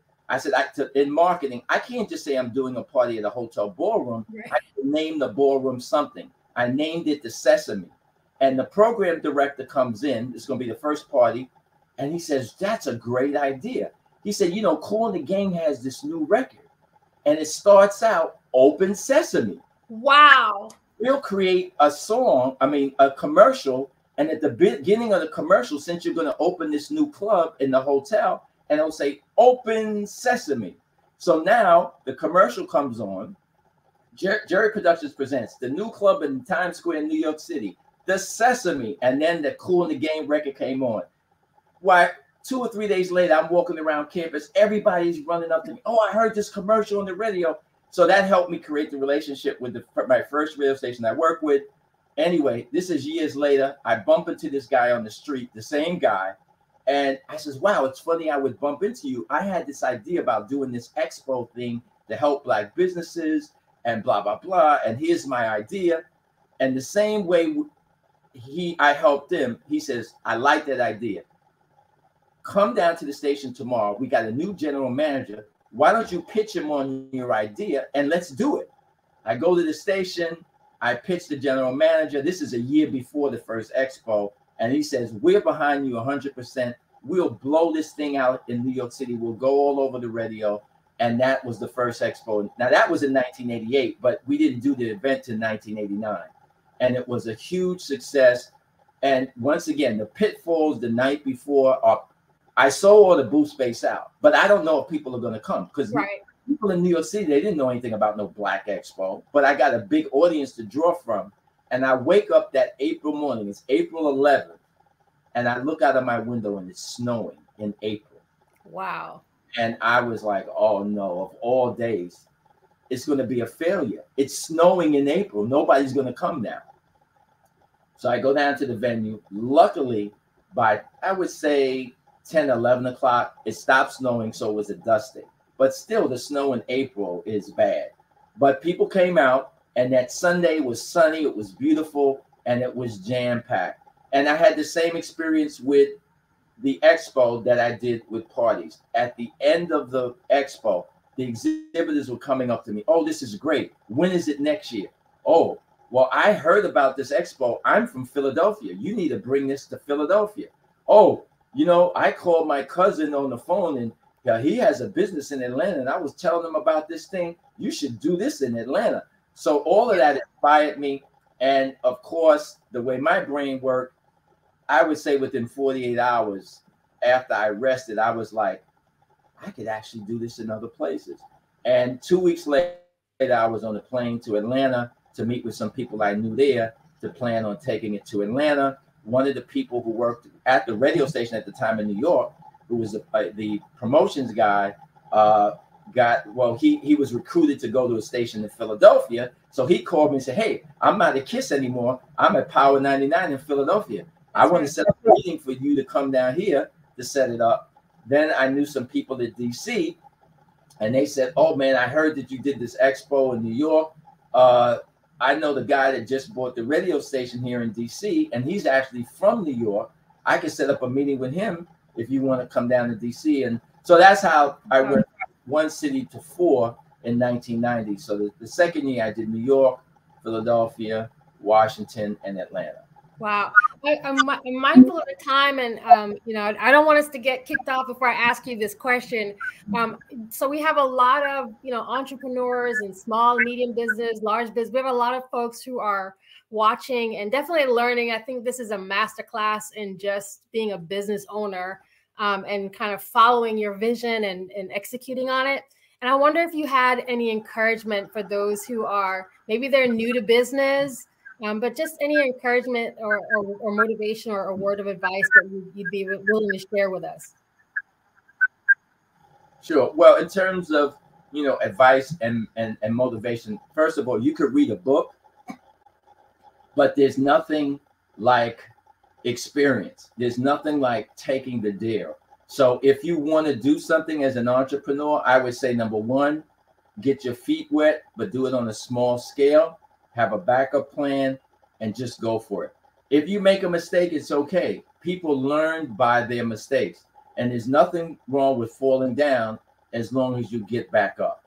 And, as you know, anybody starting a business, whether you read a book or you've just heard it, most businesses within a 5-year period, they fail. It's over 90+%. But it doesn't mean that your idea wasn't a good idea. It doesn't mean that you should give up on being an entrepreneur. So whether you have a job or you go back to working on a job, you can do your business at night. You could do it on the weekends. No matter what it is that you want to do, get your feet wet, jump in. There's nothing wrong. I've done a lot of things in my business career. I've made a lot of money. I've lost a lot of money. I've had to shut businesses down. But because I took the opportunity that was presented to me, I was successful. Now, unfortunately, I don't know if I'm getting here in closing. Closing. Oh no, I've just checked. We have time. Keep it coming.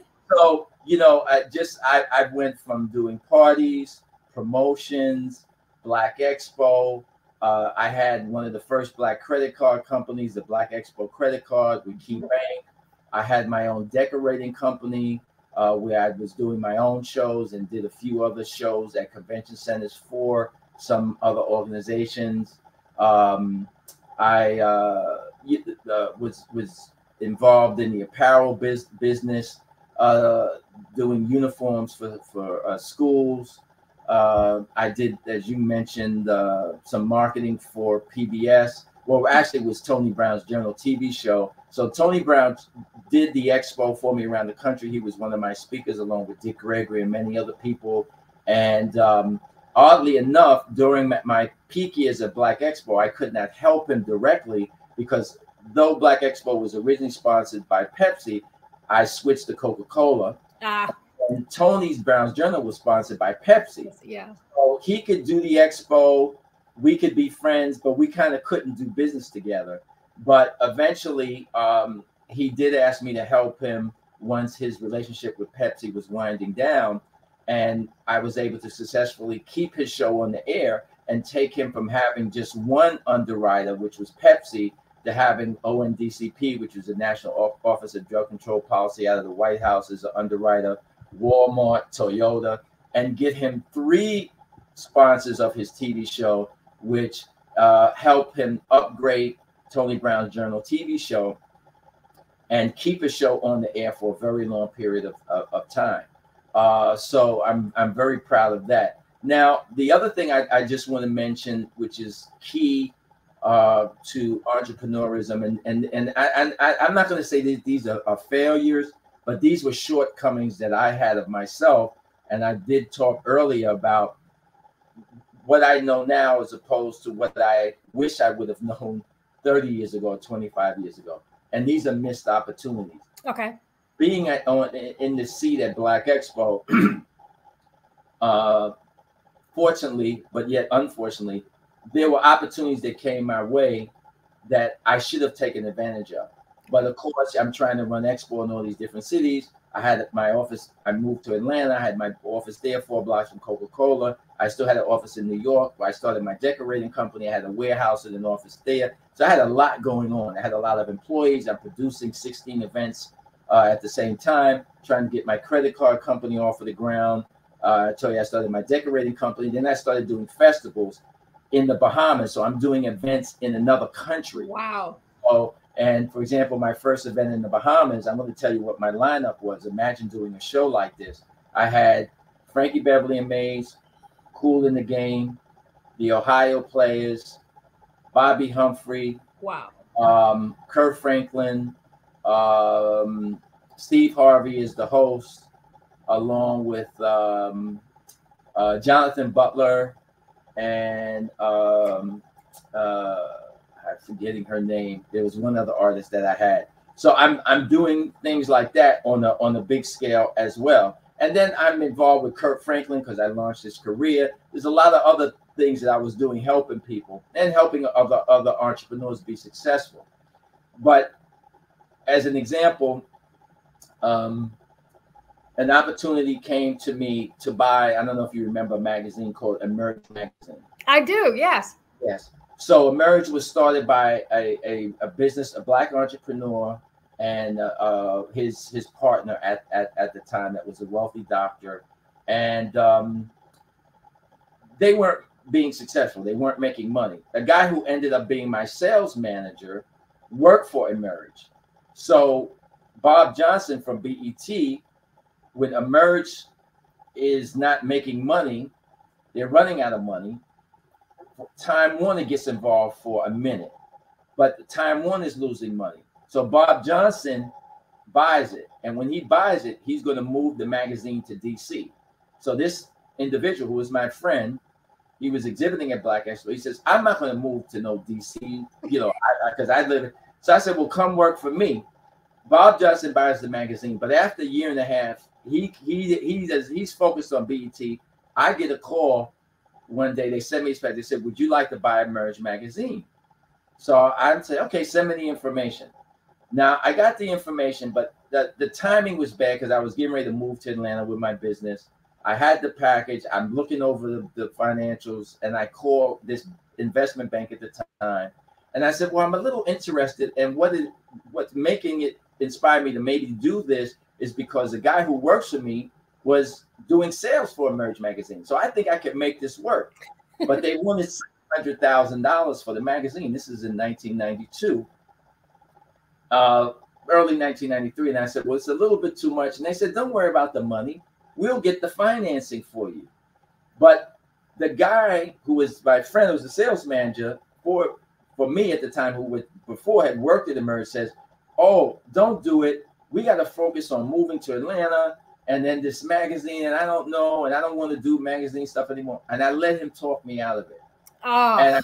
And I regret that to this day for two reasons. Number one, I think I could have made Emerge successful, even though today it wouldn't exist because you know what happened to magazines. Yeah. But yeah. Black Expo, I could have put Black Expo out there more.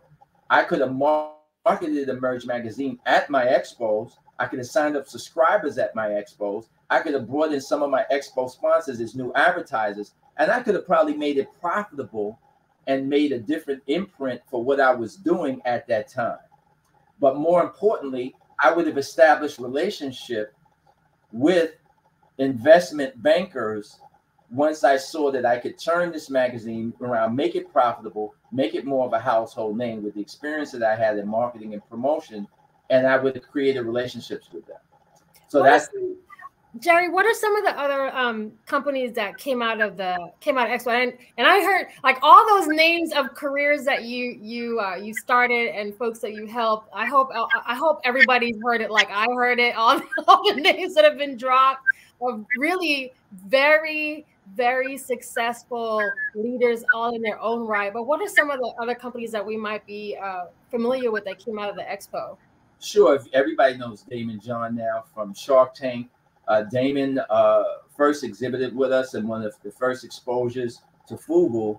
Before there was FUBU even a company, he and his friends were sewing things with his mom at their house, doing skull caps and little things, sewing FUBU on it.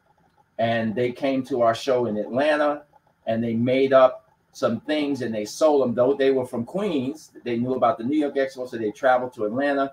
They almost sold out of everything they had, and it really inspired them. And they did some of the expos. So, I mean, he said on many interviews many years ago that, you know, Black Expo inspired them to keep striving, that helped inspire FUBU to become what FUBU was. Cross Colors Clothing, which started the urban clothing trend. So out of Cross Colors, you got Sean John, you got Fat Farm, you got Rockaway. Cross Colors started with us, and then the whole urban clothing trend, which doesn't exist anymore, came out of being inspired by what Cross Colors was doing at Black Expo. Then Cross Colors underwrote another company called give me a second, I just had his name, Carl Kanai. Yeah, Carl Kanai, and he called us around. Then we had Glory Foods. Yes. You know, there were just super successful Glory Foods, by the way. Let's just pause for a second. It's not, you know, like a lot of these brands that you're talking about are very, very, go to your local supermarket, you can find Glory Foods, Foods. Yeah. And they started exhibiting with us with just doing greens. And they would, you know, with the greens at the show, and people would taste,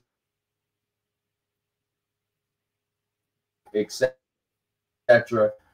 But you know, they came out of Black Expo. So, you know, I could think of household names, and I could think of businesses that are still around 30 years later, though they're not household names to people. But, you know, like the Bronner brothers, who have been around before that, they started Upscale Magazine. Once again, magazines aren't around too much anymore, but they started Upscale through Black Expo. So there were so many people, and some that are local that are still around to this day, that started with us in their own particular market, you know, through Black Expo. I mean, I could think of people, you know, Jada Pickett, you know, she had an idea back in LA. She exhibited with us. Ice Cube, of course, was around. He was doing things with us back in the day. I mean, people who went on, they did other things, but as an entrepreneur, I wouldn't say Jada, even though she is an entrepreneur to this day. Yes, still. she is, yeah. These are people, before Jada was a successful actress, she had done some things. She was exhibiting at the expo in LA. Ice Cube was exhibiting at the expo in LA. You know, so I could think of people in all walks of life, acting, music. For example, a model, Tyson Beckford. Tyson Beckford did an interview, I believe it was in GQ magazine, and people came and pointed this out. I couldn't believe it. They said, read this article. This guy Tyson Beckford is talking about Black Expo. Now, at the time, he was successful as a model, but not big like he is today. Like if you say that, you wouldn't know who he was, because I didn't know who he was, because I didn't follow who's on the runway or whatever. And he talked about, in this interview, they asked him, well, how did you become a model? What inspired you? And he said, you know, I had a down period in my life. I was going through a bad depression. And one day I was walking around downtown and I saw all these Black people walking in the same direction. And I'm like, where are they going? And this is New York City. The expo's at Javits Center. The subway train is emptying out. There's tens of thousands of people walking across the west side of Manhattan towards the river where the Javits Convention Center was. And he just started following all the Black people. He didn't know where they were going. And eventually he learns they're going to Black Expo. So he gets online, he goes in, and when he walks in, he says in this interview, he's blown away. He sees all these Black people with a business and all the networking and people buying stuff, and the little kids are happy and the parents and the entertainment, and he sat in on seminars. And when he left, he said he was so inspired. He was no longer depressed. He wanted to turn his life around. He felt like that there was no excuse for him being in the position where he was, that he saw people that looked like him that were living their dreams.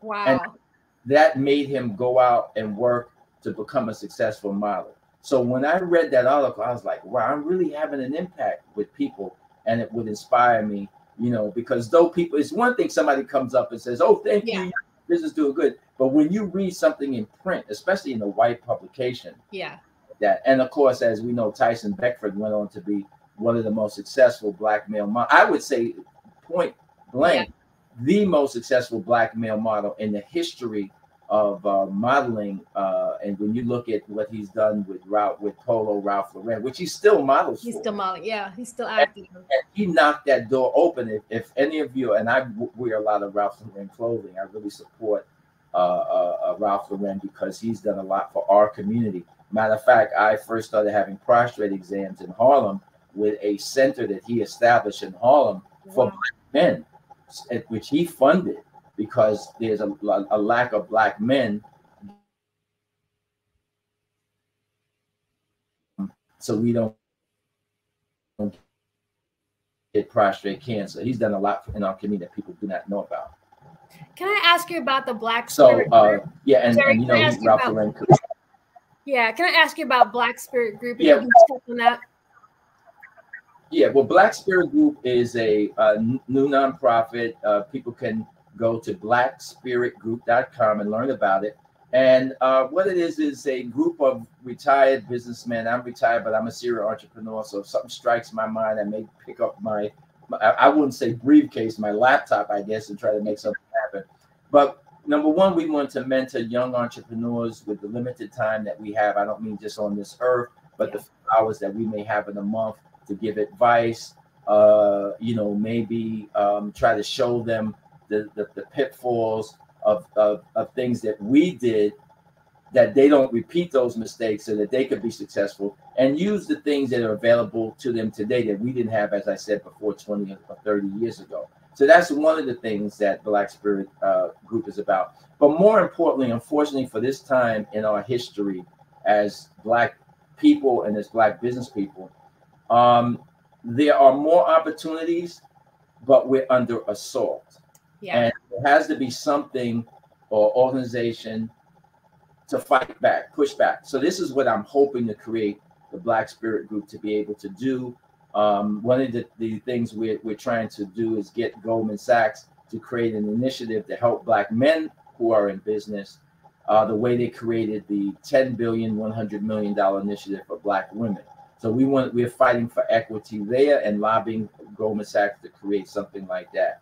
I feel that at this particular time, as I mentioned in our history, you're seeing individuals like Howard Bloom, who, and I predicted this on my YouTube podcast, that not only will we lose the fight for affirmative action in education, which we know the Supreme Court recently ruled that affirmative action is illegal, that they were going to come for other things. They're going to come for contracts.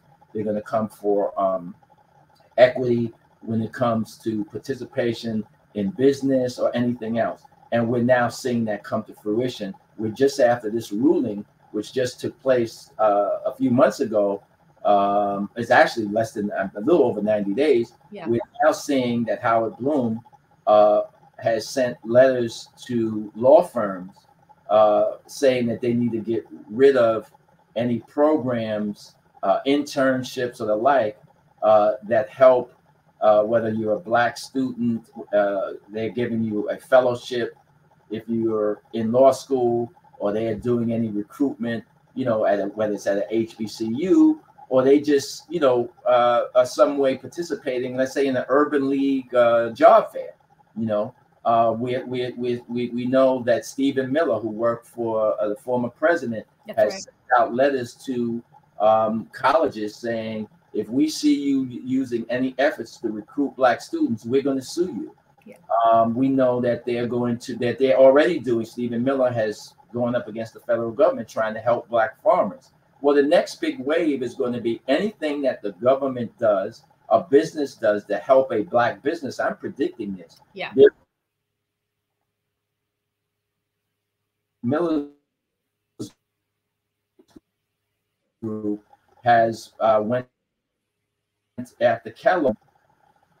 Stephen Miller's group has sent letters to Kellogg's because they have a program to recruit Black chefs to help create things for their product line. So anything that helps Black business people, Black students, other than if you want to go into the military and you want to die for this country, then, that's okay. We'll recruit young Black men to go off to war, as I was, when I was growing up during the Vietnam War. Or, yes, we'll create opportunities for Black men to recruit them or students to go to West Point or to a military academy. Oh, we can have that. But anything else, no. Yeah, not in business. Not in business. And the bigger danger is, if I tried to start Black Expo today, I would be sued. Yes. Coca-Cola would be sued for sponsoring. How can you sponsor something? It's Black and it says Expo. The governor of Florida would probably sue me if I tried to do Expo in Florida, which in the past I did in Jacksonville, Florida, Miami, Florida, and Fort Lauderdale. They would say that it's a discriminatory event. They would write letters to the company, the corporations that are participating, and threaten them, as he did when the American Hockey League was having a trade show, and they were setting up saying, we want to recruit Blacks to be more involved in hockey, to watch it. We're trying to hire Black people to do marketing. The teams need to have Black people working in their front offices. Well, the governor of the state of Florida wrote them letters and said, if you bring this to the state of Florida, when you have your All-Star game, that we may file a lawsuit against you. That's discriminatory. Yeah. So this is where the country is going. And I'm hoping that Black Spirit, once I can raise some money and do something, we can be an arm to push back and fight against those things. Because unfortunately, I'm just going to speak frankly here. Yeah. The Urban League, the NAACP is not going to do it. Unfortunately, Reverend Jackson, who used to take on some of these things, and I worked with his Operation Push back in the day, and because of Jesse Jackson, I was able to get money for Tony Brown's Journal. I was able to get money for Black promoters, and we got the Budweiser Superfest. We know Reverend Jackson is not in good health, and he can't fight anymore. Al Sharpton is focused on other things. We don't have anybody out there pushing back. You don't hear anything. No, we don't. Yeah. So that's what I'm hoping Black Spirit can do. because we are going to be in a lot of trouble. Thank God Joe Biden is trying to do what he is doing with the Build Back Better bill. Trillions of dollars going into infrastructure over the next 10 years. And within those bills, the money goes to the states, the contractors. They have to hire a certain number of minority contractors, new contractors, and they have to have minority employees on the job. But, you know, I hope Joe Biden wins the next election, but I guarantee you that if the Republicans get back in office, it's going to be gone. It's all that stuff with executive order. They're going to sign that away. So we really need to be in a position to push back against these things, because we Black people, again, in our history, have a new target on our back. It's very dangerous. Is there a particular type of business that will qualify for Black Spirit Group? No, it's open to anybody. I don't care what, even if you don't have a business, you have an idea that you want to start a business. And one of the things I said that I hope to be able to do, if I can build this into an organization, is by being a member. Let's say if we make the membership $10 or $15 a year, you don't have to have a business, but by making that donation, once we set up to accept donations and you become a member, you can whether go online and look at the newsletter to find Black businesses in your community. That $15 a year, you don't own the business, but you're supporting Black businesses by helping us. Oh, got it. Yeah. What we're doing. Because if we can raise enough money or find attorneys to fight and file lawsuits against some of these individuals, it's going to take money. And hopefully we'll get some wealthy Black individuals to support this, because the way I'm not an attorney, but to me, the Stephen Millers, the Michael Blooms of the world. And then remember, these people have wealthy billionaires giving them money. Stephen Miller has 3 different law firms backing him up with these lawsuits. And Michael Bloom, the same thing. He has a group of law firms, not a lawyer, law firms that help him. Otherwise, he wouldn't have got to the Supreme Court. Yeah. As I said, I'm not a lawyer, but I think it can be proven through discovery, but it's outright anyway, that these individuals have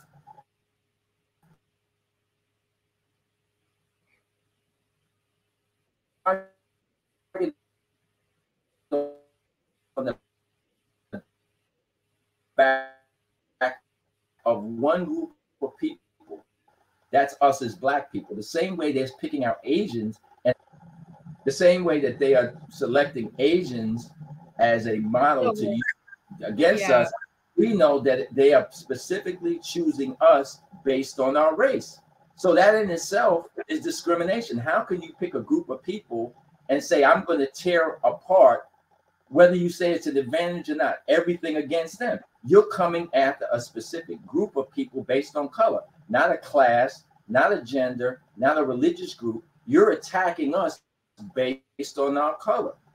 And I think all Black people are defendants and should benefit from any damages that we get, because whether it's in education, business, job opportunities, we are being hurt. Your children, future generations are being hurt because you're singling out a group of people based on their color to impede the bad behavior.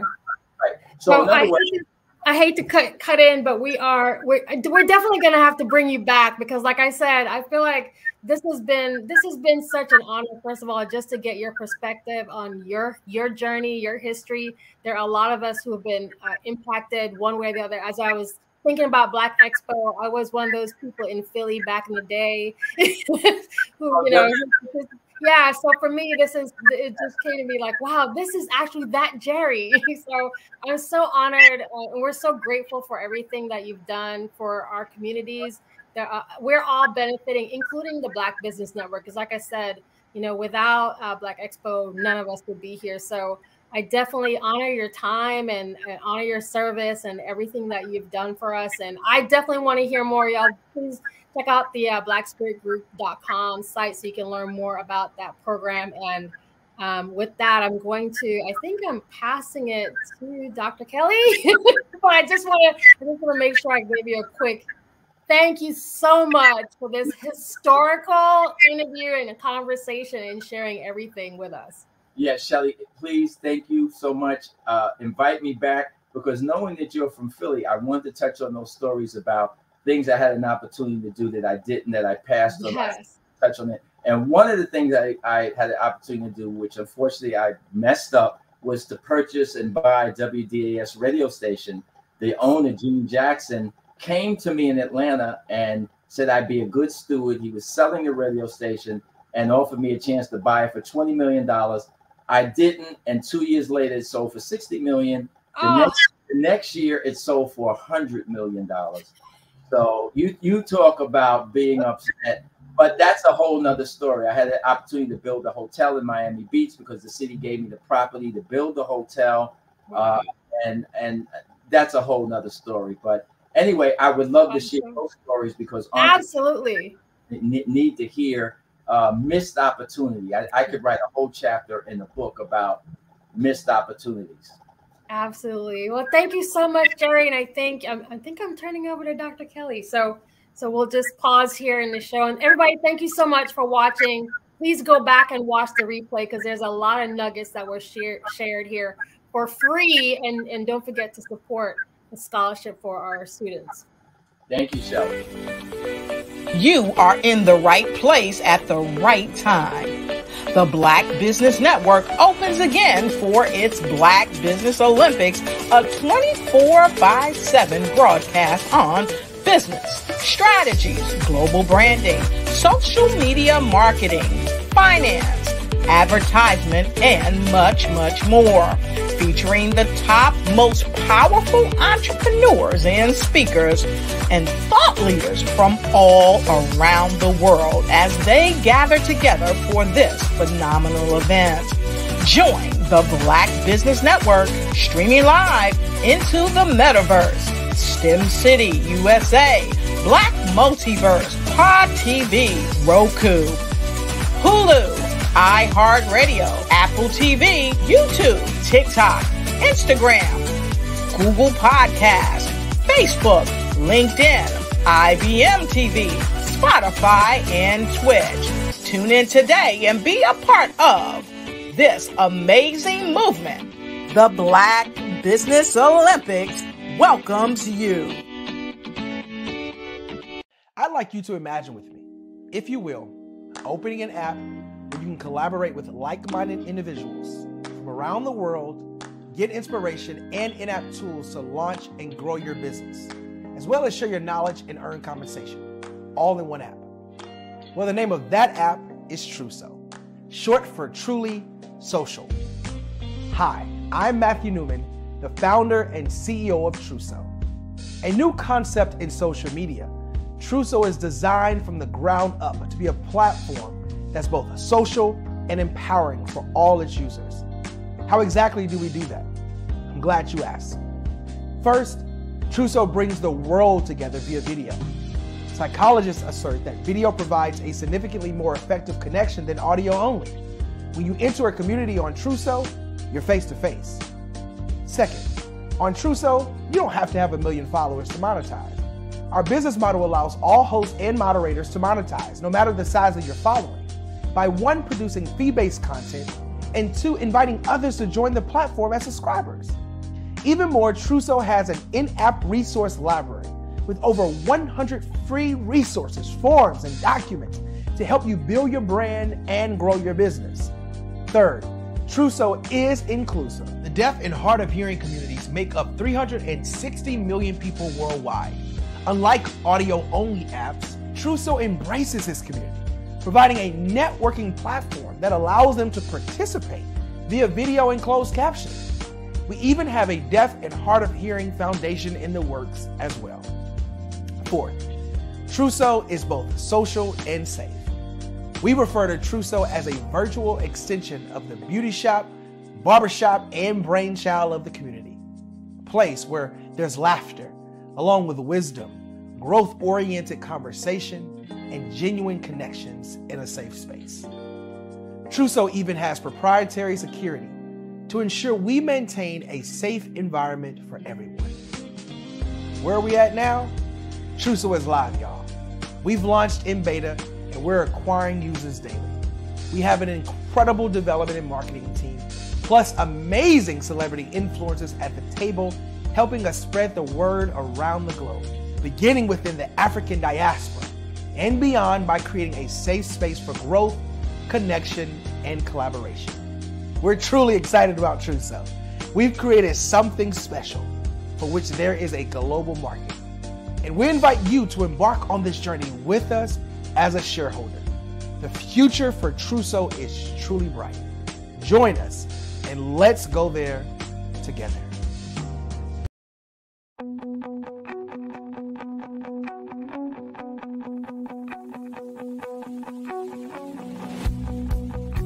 I am Black Business. From the moment I wake until the time I sleep. Yes, I am Black Business. I am Black Business. Tell me, are you Black Business?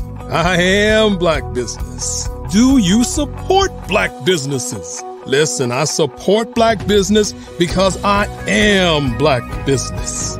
Black Business Expo, one of the largest business showcases in the history of Black business in the world. The world! Sign up today at www.blackbusinessexpousa.com or call 919-308-9090. I am Black Business.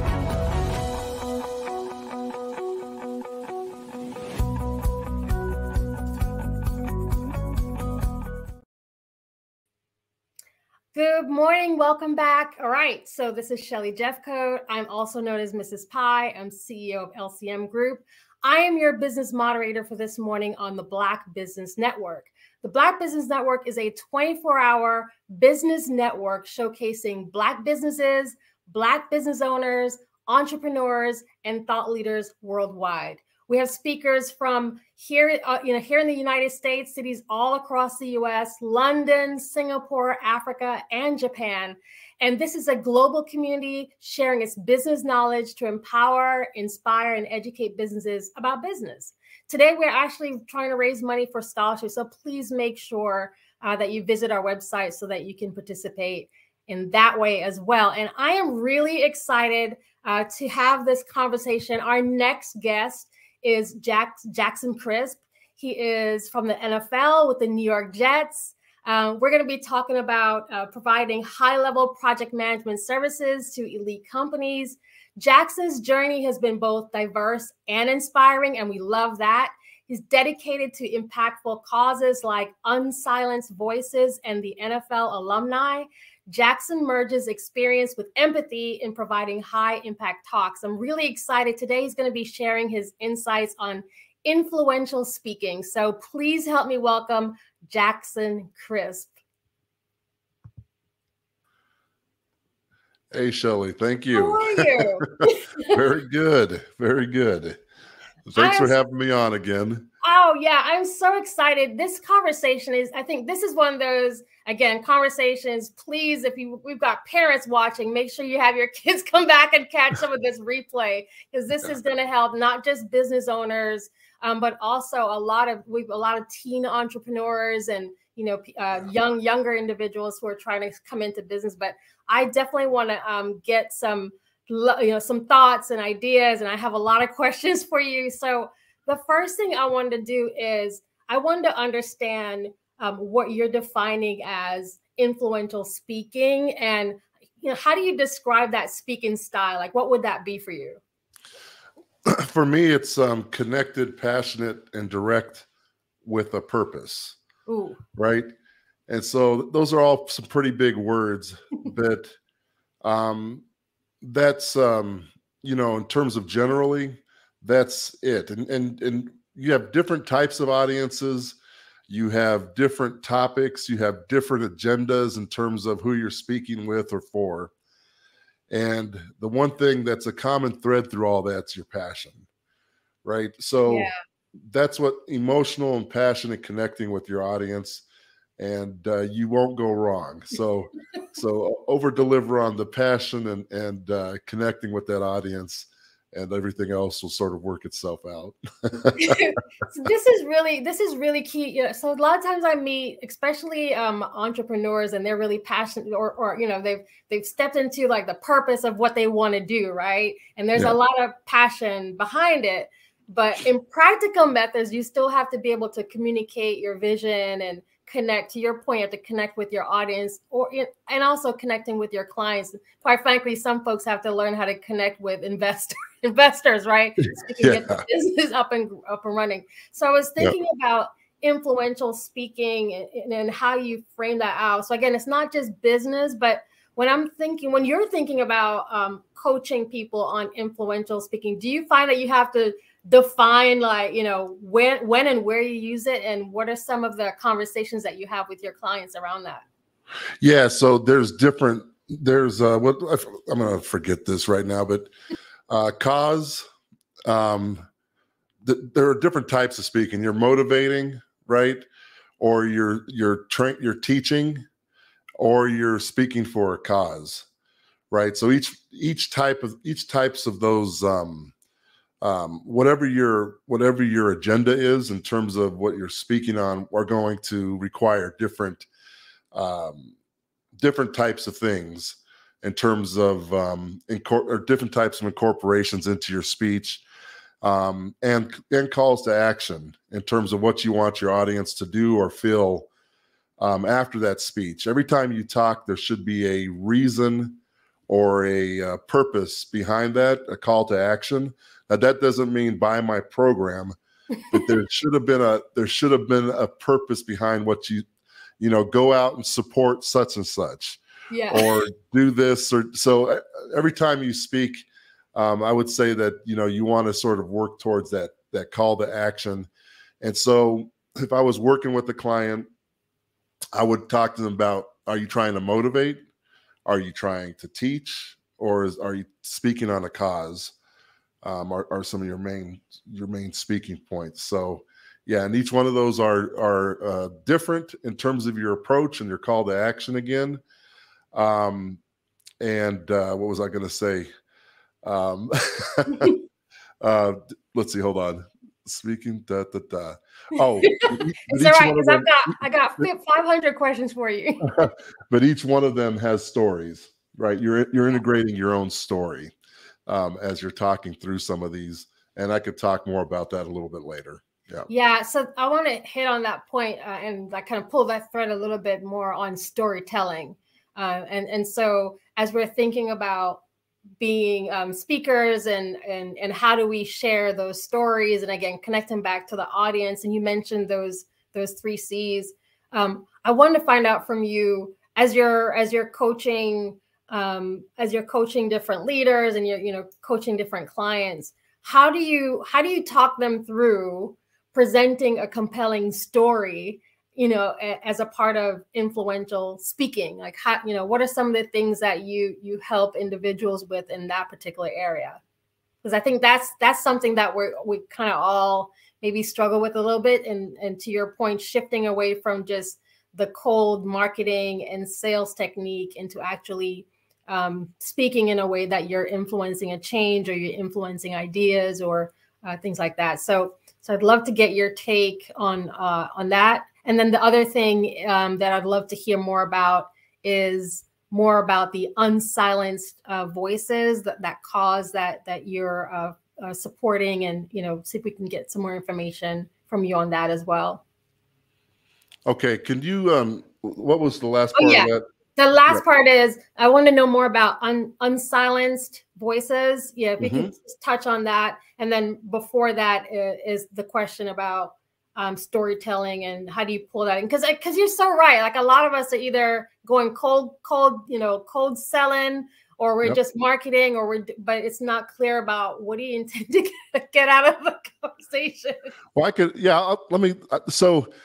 Well, remember, and I like to bring up Maya Angelou a lot.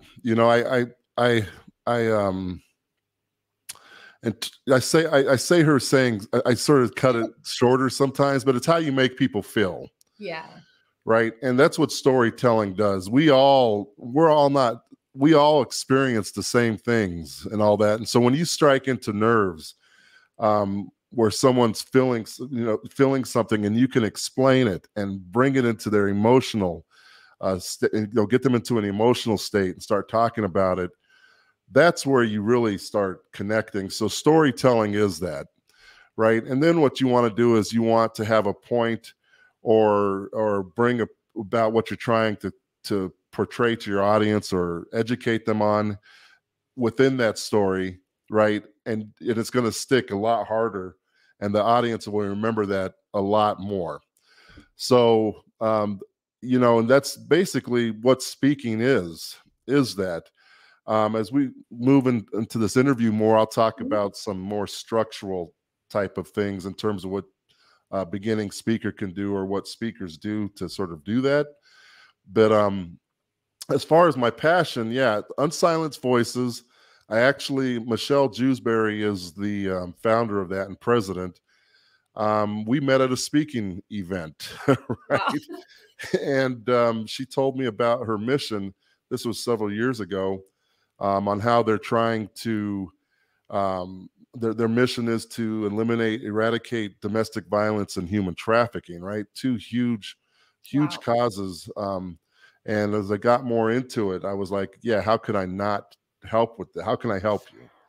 Right. And so I came on as a board of directors for her. She did a lot of work over in Africa, and she was starting stuff here in the United States, in terms of getting her program started domestically. And so I got together with, some of the folks in the NFL alumni, and we helped kick her off here in the States. And since then, she's been rocking and rolling, just moving things, making change, making impact. And I've stepped into an advisory role with her, because we got a lot of things going on as well. So, and the cool thing is, and that's part of this. That's part of speaking, right? Yeah. You'll network and you'll meet a lot of people. And when you can pour into someone's thing, you do that. People remember you. They bring you over to help with this cause. They help you with theirs. And that's sort of how I got into Unsilenced Voices as my. Thank you for sharing that. And I think it's important because, when we talk about passion and purpose, and part of the reason that I ask these questions is because there are a lot of individuals who are going to be watching this who are coming from that same place. They have a passion and purpose. And so while we have your expertise, we're going to find out from you, how do you create that kind of, using your speech as a tool so that you can, again. So for me, it's impact, right? So that's one aspect. But whenever I talk to any crowd or any audience, I want to change lives. I want to impact them on whatever the purpose of that speech is, or who I'm talking to, or what I'm trying to influence. We talk a lot through the NFL alumni. We talk a lot to kids and kids' parents, right? 500 to many hundreds of people sometimes. Wow. And you're influencing the kids, and you're also influencing the parents to try to give them the tools to be a better, not a better parent, improve their way of being a parent, because all parents do their best.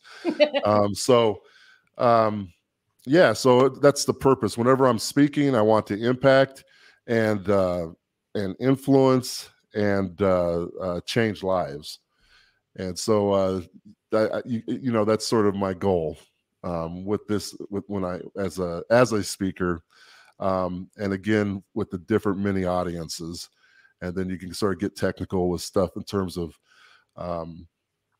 navigating those talks. And I have some funny stories on some ways to quickly get a talk up that you're not necessarily prepared for. And there's a lot of. Well, let's go there. Let's follow where we're going, because I want to ask you other questions about how you adapt your style and all that. But let's follow some of the technical aspects. Since we're already there, because again, we're all trying to learn from you as much as we can today. Yeah. So can you touch on some of the technical aspects of speech and speech delivery that you'd want to share with us? Okay, so here's a fun one, and I'll give you an example. So It was Super Bowl weekend. I'm driving down to LA. That's when the Super Bowl was in LA. And my president of the foundation, Marlon, says, "Hey, can you go and speak to this group that, because I can't make it, I'm not going to make it to LA." And that was pretty much what I had to go on, so I said, yeah, absolutely.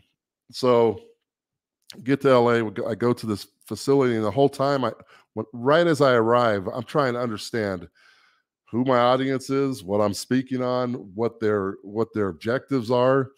And so while networking and meeting everybody, right? So that was an example of where I had to pull together these tools real time to get prepared on a speaking engagement where I knew nothing about anything. And so that's what I did. I went there and I'm assessing, I'm meeting everybody, who's the host, what's the topic about, what's my audience like, what's the audience, the dynamic. Are they entrepreneurs? Are they business owners? Are they, so I'm doing all that assessment live while meeting everybody. And then in my head, I'm pulling together. So here's a huge hint for the audience, or a tip is, I call them story chunks, right? So in my mind, I might have 20 or 30 stories of my past that are about 7-minute stories that you can wrap a purpose around, have these cool stories sort of stuck in your head. So if I pull out 1, 2, 3 of these things, I have a 21-minute talk, right?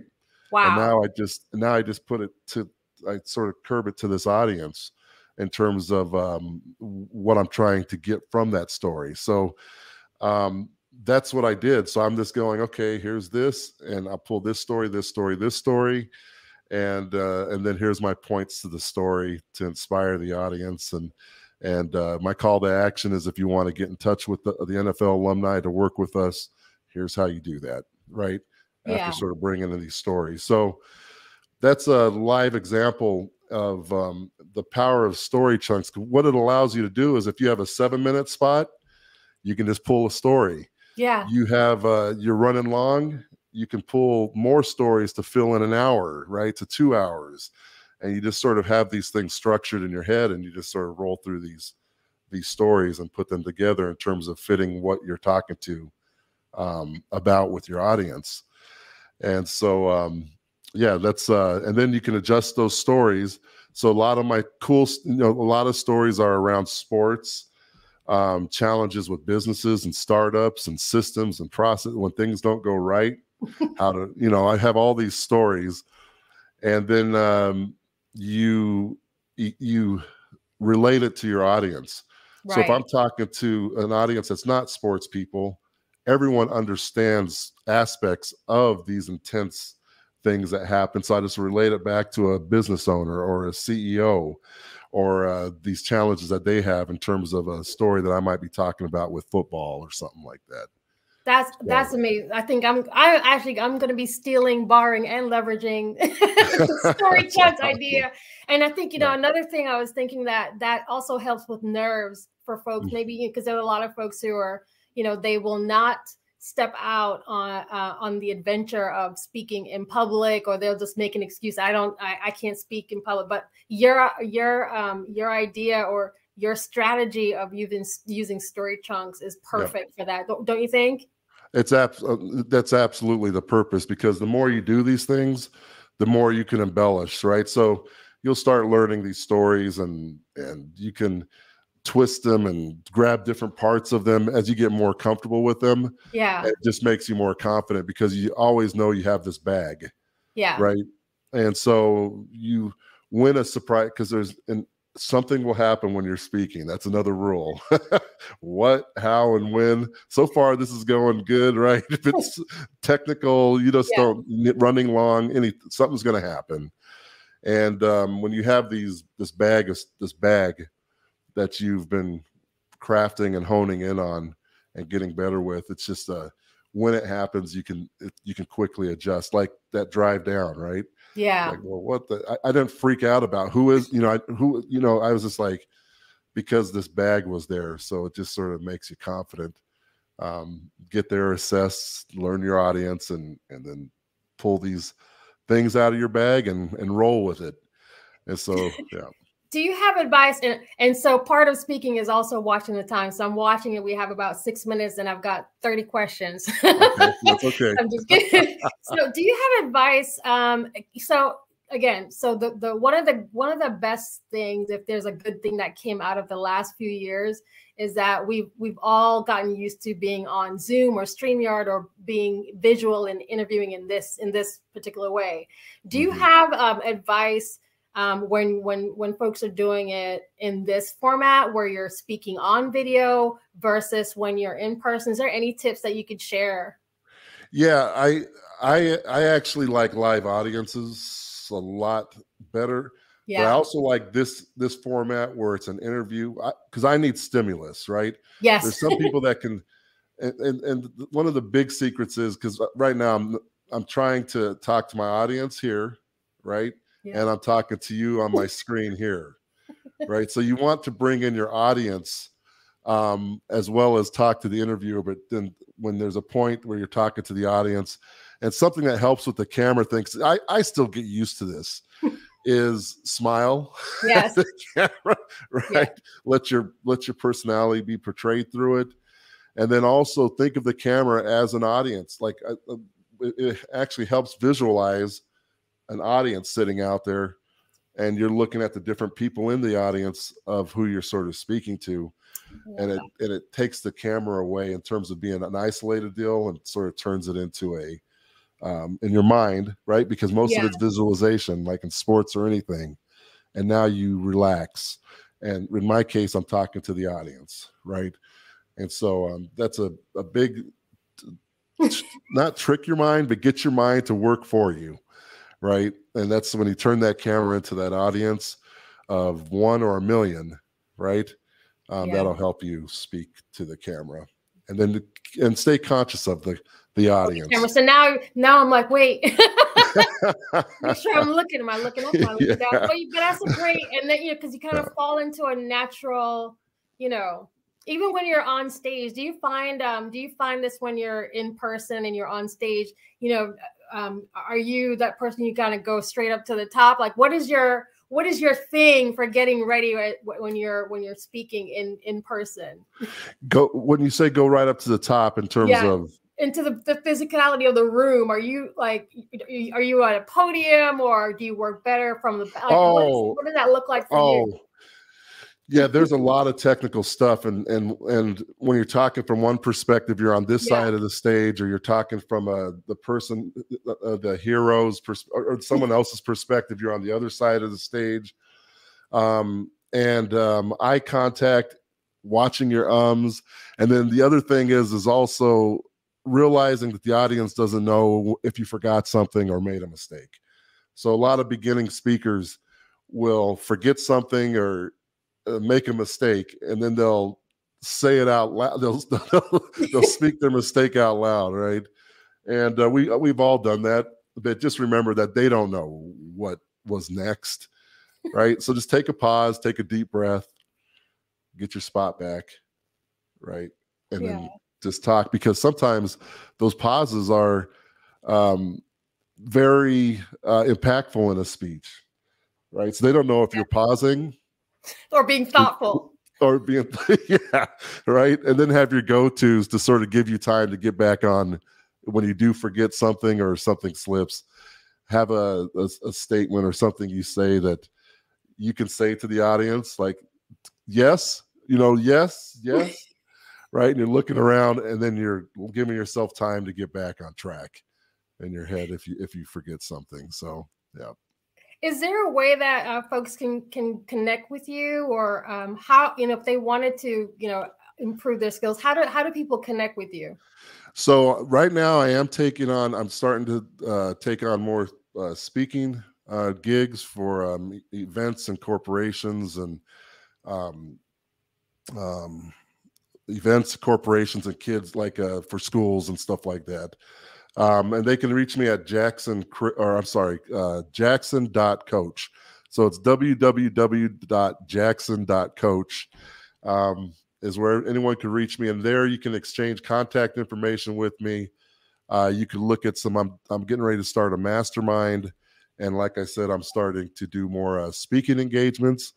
Right now I'm doing a startup, as I've talked about on this station before, that has a lot of my time, but I still always make time for these personal development and speaking types of engagements. So wow, that is so amazing. I wish I had I wish I had more of your time, because again, selfishly, as you know, as someone who speaks a lot, I would definitely love to hear more. I love your perspective. I am gonna be using some. I think a lot of us again are gonna be using the tips that you share. I never thought about, again, the stories in chunks, right? Story chunks, 7 minutes. So if y'all don't take anything out of it, I want you to get two things: story chunks and his email address, his website. Go to www.jackson.coach. We're so thankful for your time, and you know, hopefully I'll get to talk to you again in the future. I'll be stalking you online to see how you're doing in business as well. Well, it was very fun. It was a very fun interview. Thank you very much. Thank you. Very good meeting you. Awesome. You too. Thank you. Thank you, Black Business Network. Please don't forget, everybody who's watching, to support, support kids, right? We're trying to raise money for scholarship for kids. And so, you know, please make sure you go to the website and support our kids. Very much. Thank you for having me again. Absolutely. All right.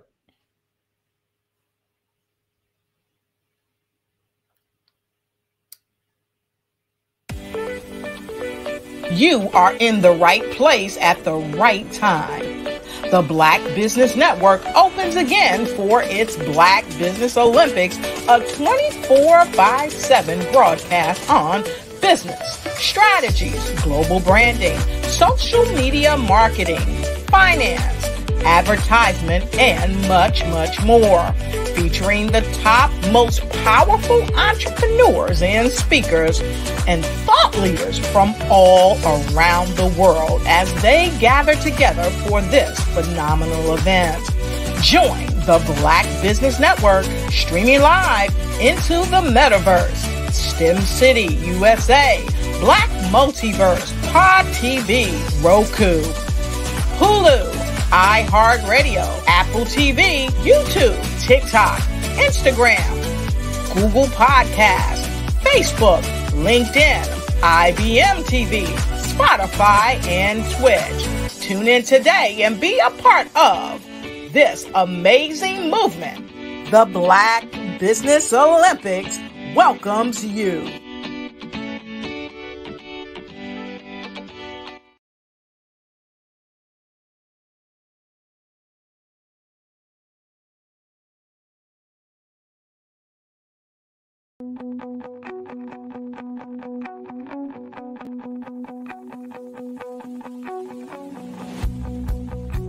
I am Black Business.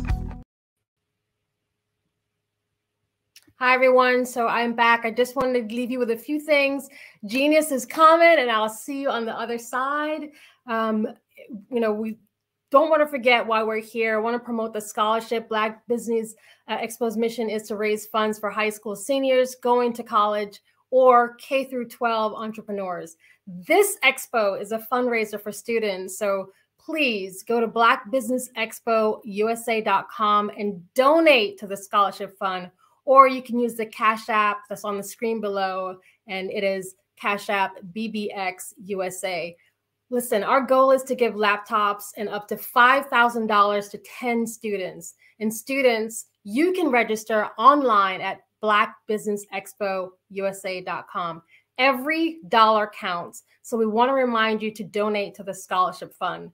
And I also want to take this time to make sure that we thank our Black Business Expo USA sponsors. We have 12 sponsors. And so I just want to make sure that we thank all of our sponsors for this month, for this year. And don't forget, Genius is coming, and I'll see you on the other side.